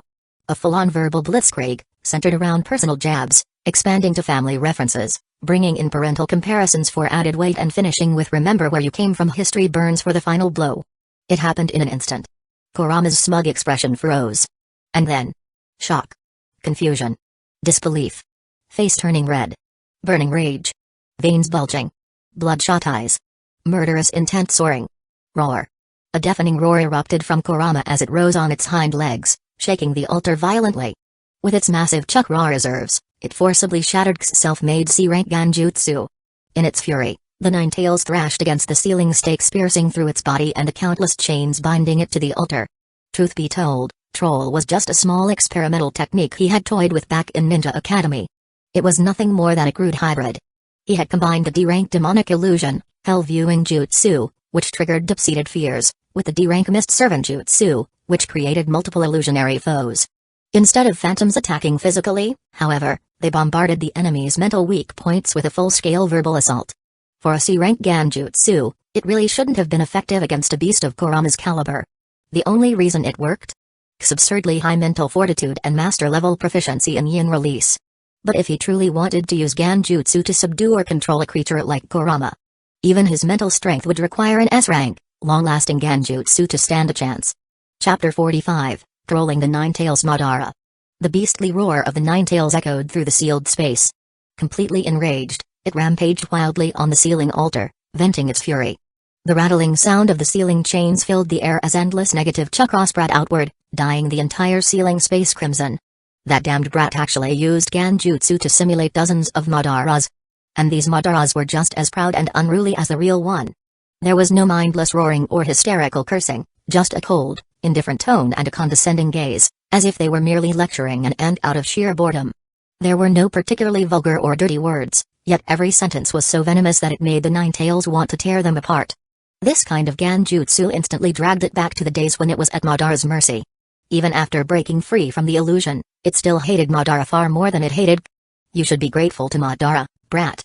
The Nine Tails spoke in a chilling tone, its sharp teeth grinding audibly.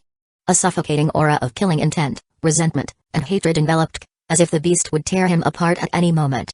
I think so too. Grinned, completely unfazed by the oppressive emotions.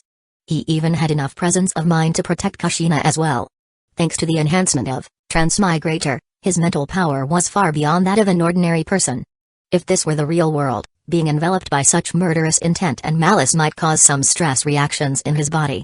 But only his spiritual form had entered the ceiling space. The negative emotions released by the Nine Tails had no effect on him. TCH. The Nine Tails stared at K for a long moment before letting out a scornful chuckle. The overwhelming killing intent and rage gradually subsided. Even though the Genjutsu K had used was just a low-level technique, the sheer strength of his mental power gave the Nine Tails a sense of oppression comparable to the eternal Mangekyō Sharingan. In nearly 1,000 years of existence, there were only a handful of people who had ever given it such pressure. If it truly lost control and went berserk, considering its current sealed state, who the hell knew if this brat would turn into another Madara? Damn brat. How could he have such terrifying mental strength without a Sharingan? How had he trained his yin release Genjutsu to such a level? Damn it. Sage of Six Paths, you better explain this to me. The Nine Tails cursed in its mind, but it couldn't win in a fight, and it couldn't out-insult the brat either. What else could it do? Teach me, teach me. Kushina grabbed K's arm, her big eyes filled with anticipation and admiration. After spending so many years with the Nine Tails, she could immediately tell, this arrogant, unreasonable, and insufferable fox had actually backed down. Ahem. I don't think that's really necessary. Coughed dryly, struggling to imagine Kushina spouting curses. After all, disrupting the Nine Tails' mind had already given him enough existential satisfaction. If he ended up corrupting Kushina too, that would be a crime. Besides, when they eventually became an old married couple, this would probably come back to bite him. Teach her how to curse?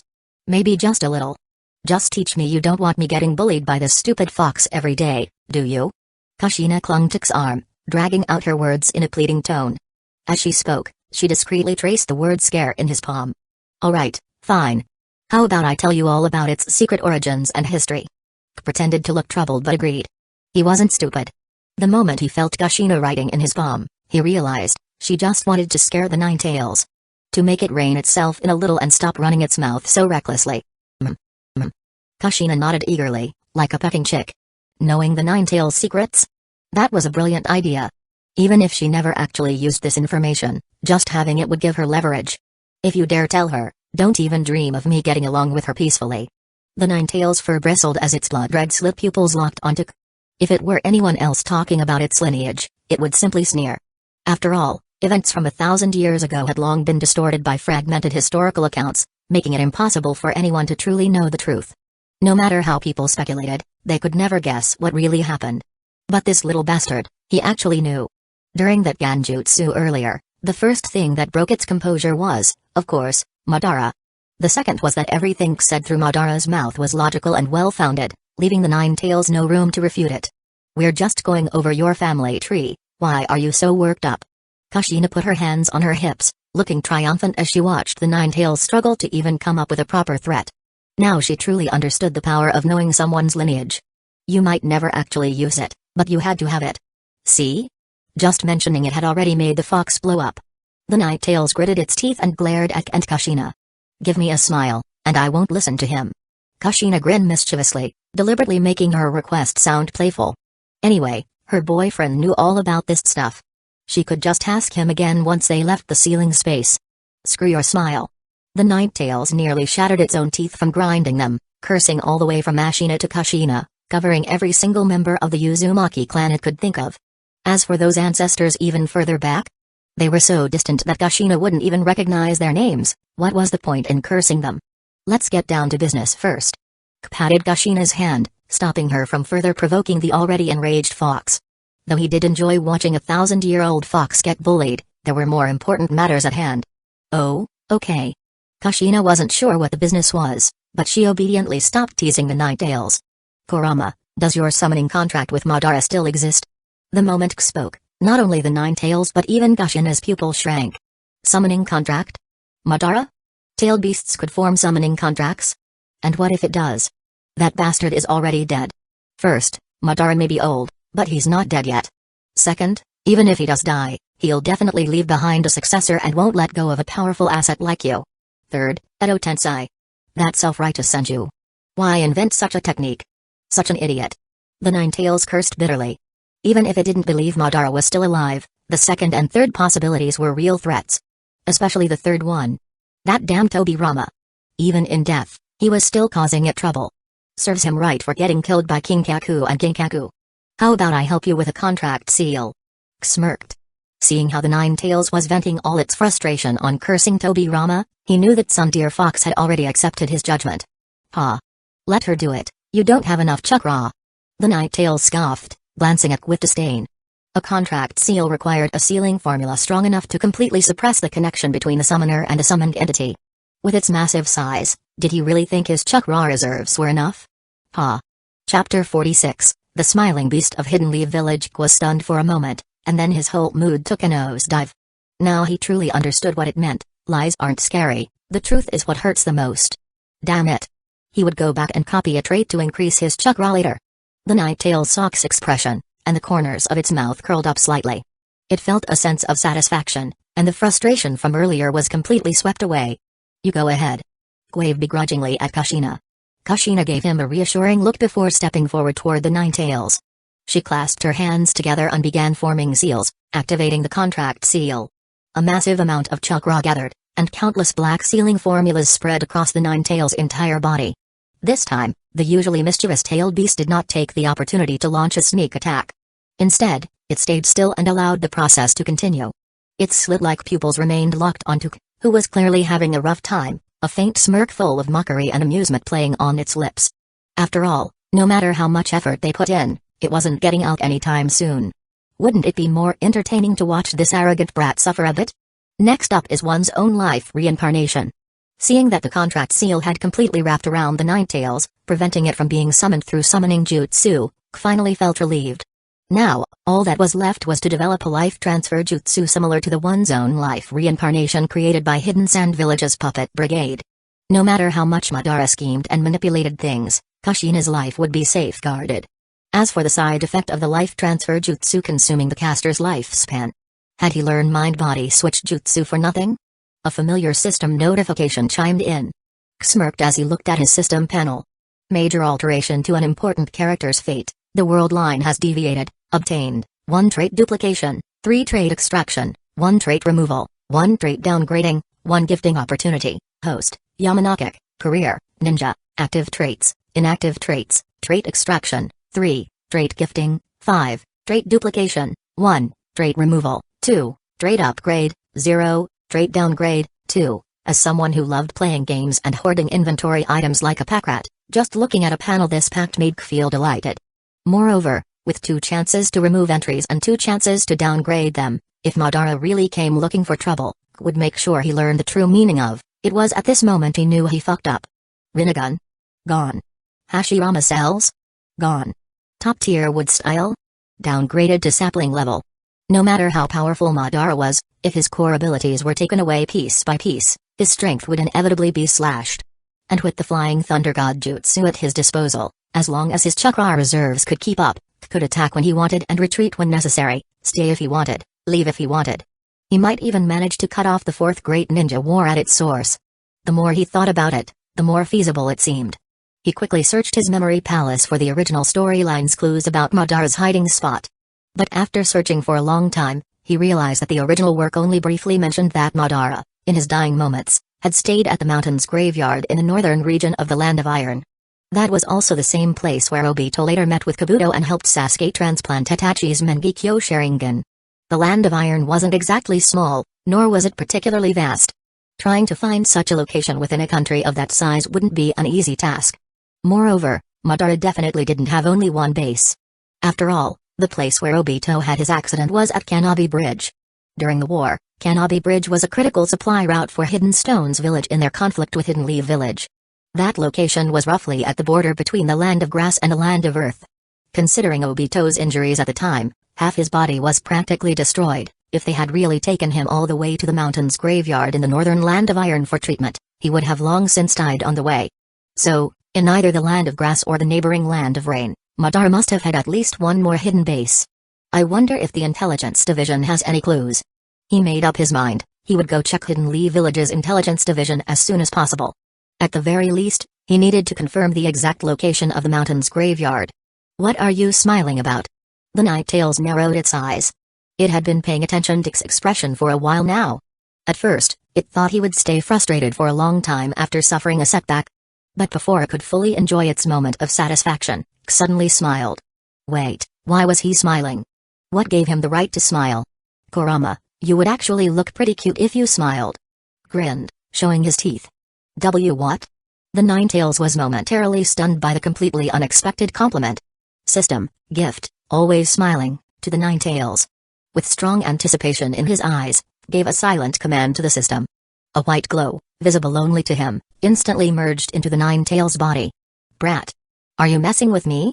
The Ninetales could vaguely sense some kind of strange energy coming from K, and its initially stunned expression quickly turned ferocious. Its mind raced with countless thoughts. It was the mighty Ninetales. The strongest among the tailed beasts. A living natural disaster with an awe-inspiring reputation. And yet, this brat dared to describe it with the word cute? Was this mockery? It had to be mockery. This Yamanaka brat was definitely bad news. Hey, if you're going to say that, could you at least stop smiling? It's kind of unsettling. Kushina, who had just returned to K's side, looked at the Ninetales and found herself filled with questions. Wait a minute. Was this fox really that easy to flatter? K just called it cute, and now it looked happy? Kurama, may you always keep that smile on your face. With those words, grabbed Kushina's hand and bolted. Huh? The Ninetales raised a paw to touch its face as it watched the two figures disappear into the distance. The upturned corners of its mouth, the slightly curved eyes. The expression that was supposed to be fierce and menacing looked like it had completely gone wrong. You damn brat. What did you do to me? What kind of Ganjutsu is this? Why can't I control my OWN face? Get back here. Get back here right now. Or, damn it. You don't even have the guts to face me head on. Just you wait. I won't let you get away with this. The deafening roars echoed throughout the sealed space. While running away, Kushina glanced back at the Ninetales rampaging on the ceiling altar. Its bizarre grin, stretched almost to its ears, paired with its furious shouting and cursing, was just too ridiculous. She couldn't help but burst into laughter.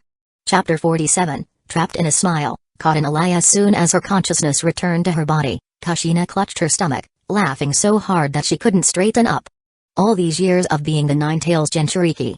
Every time she saw the Ninetales, it was either baring its fangs in a murderous rage, radiating killing intent, as if it wanted to destroy everything,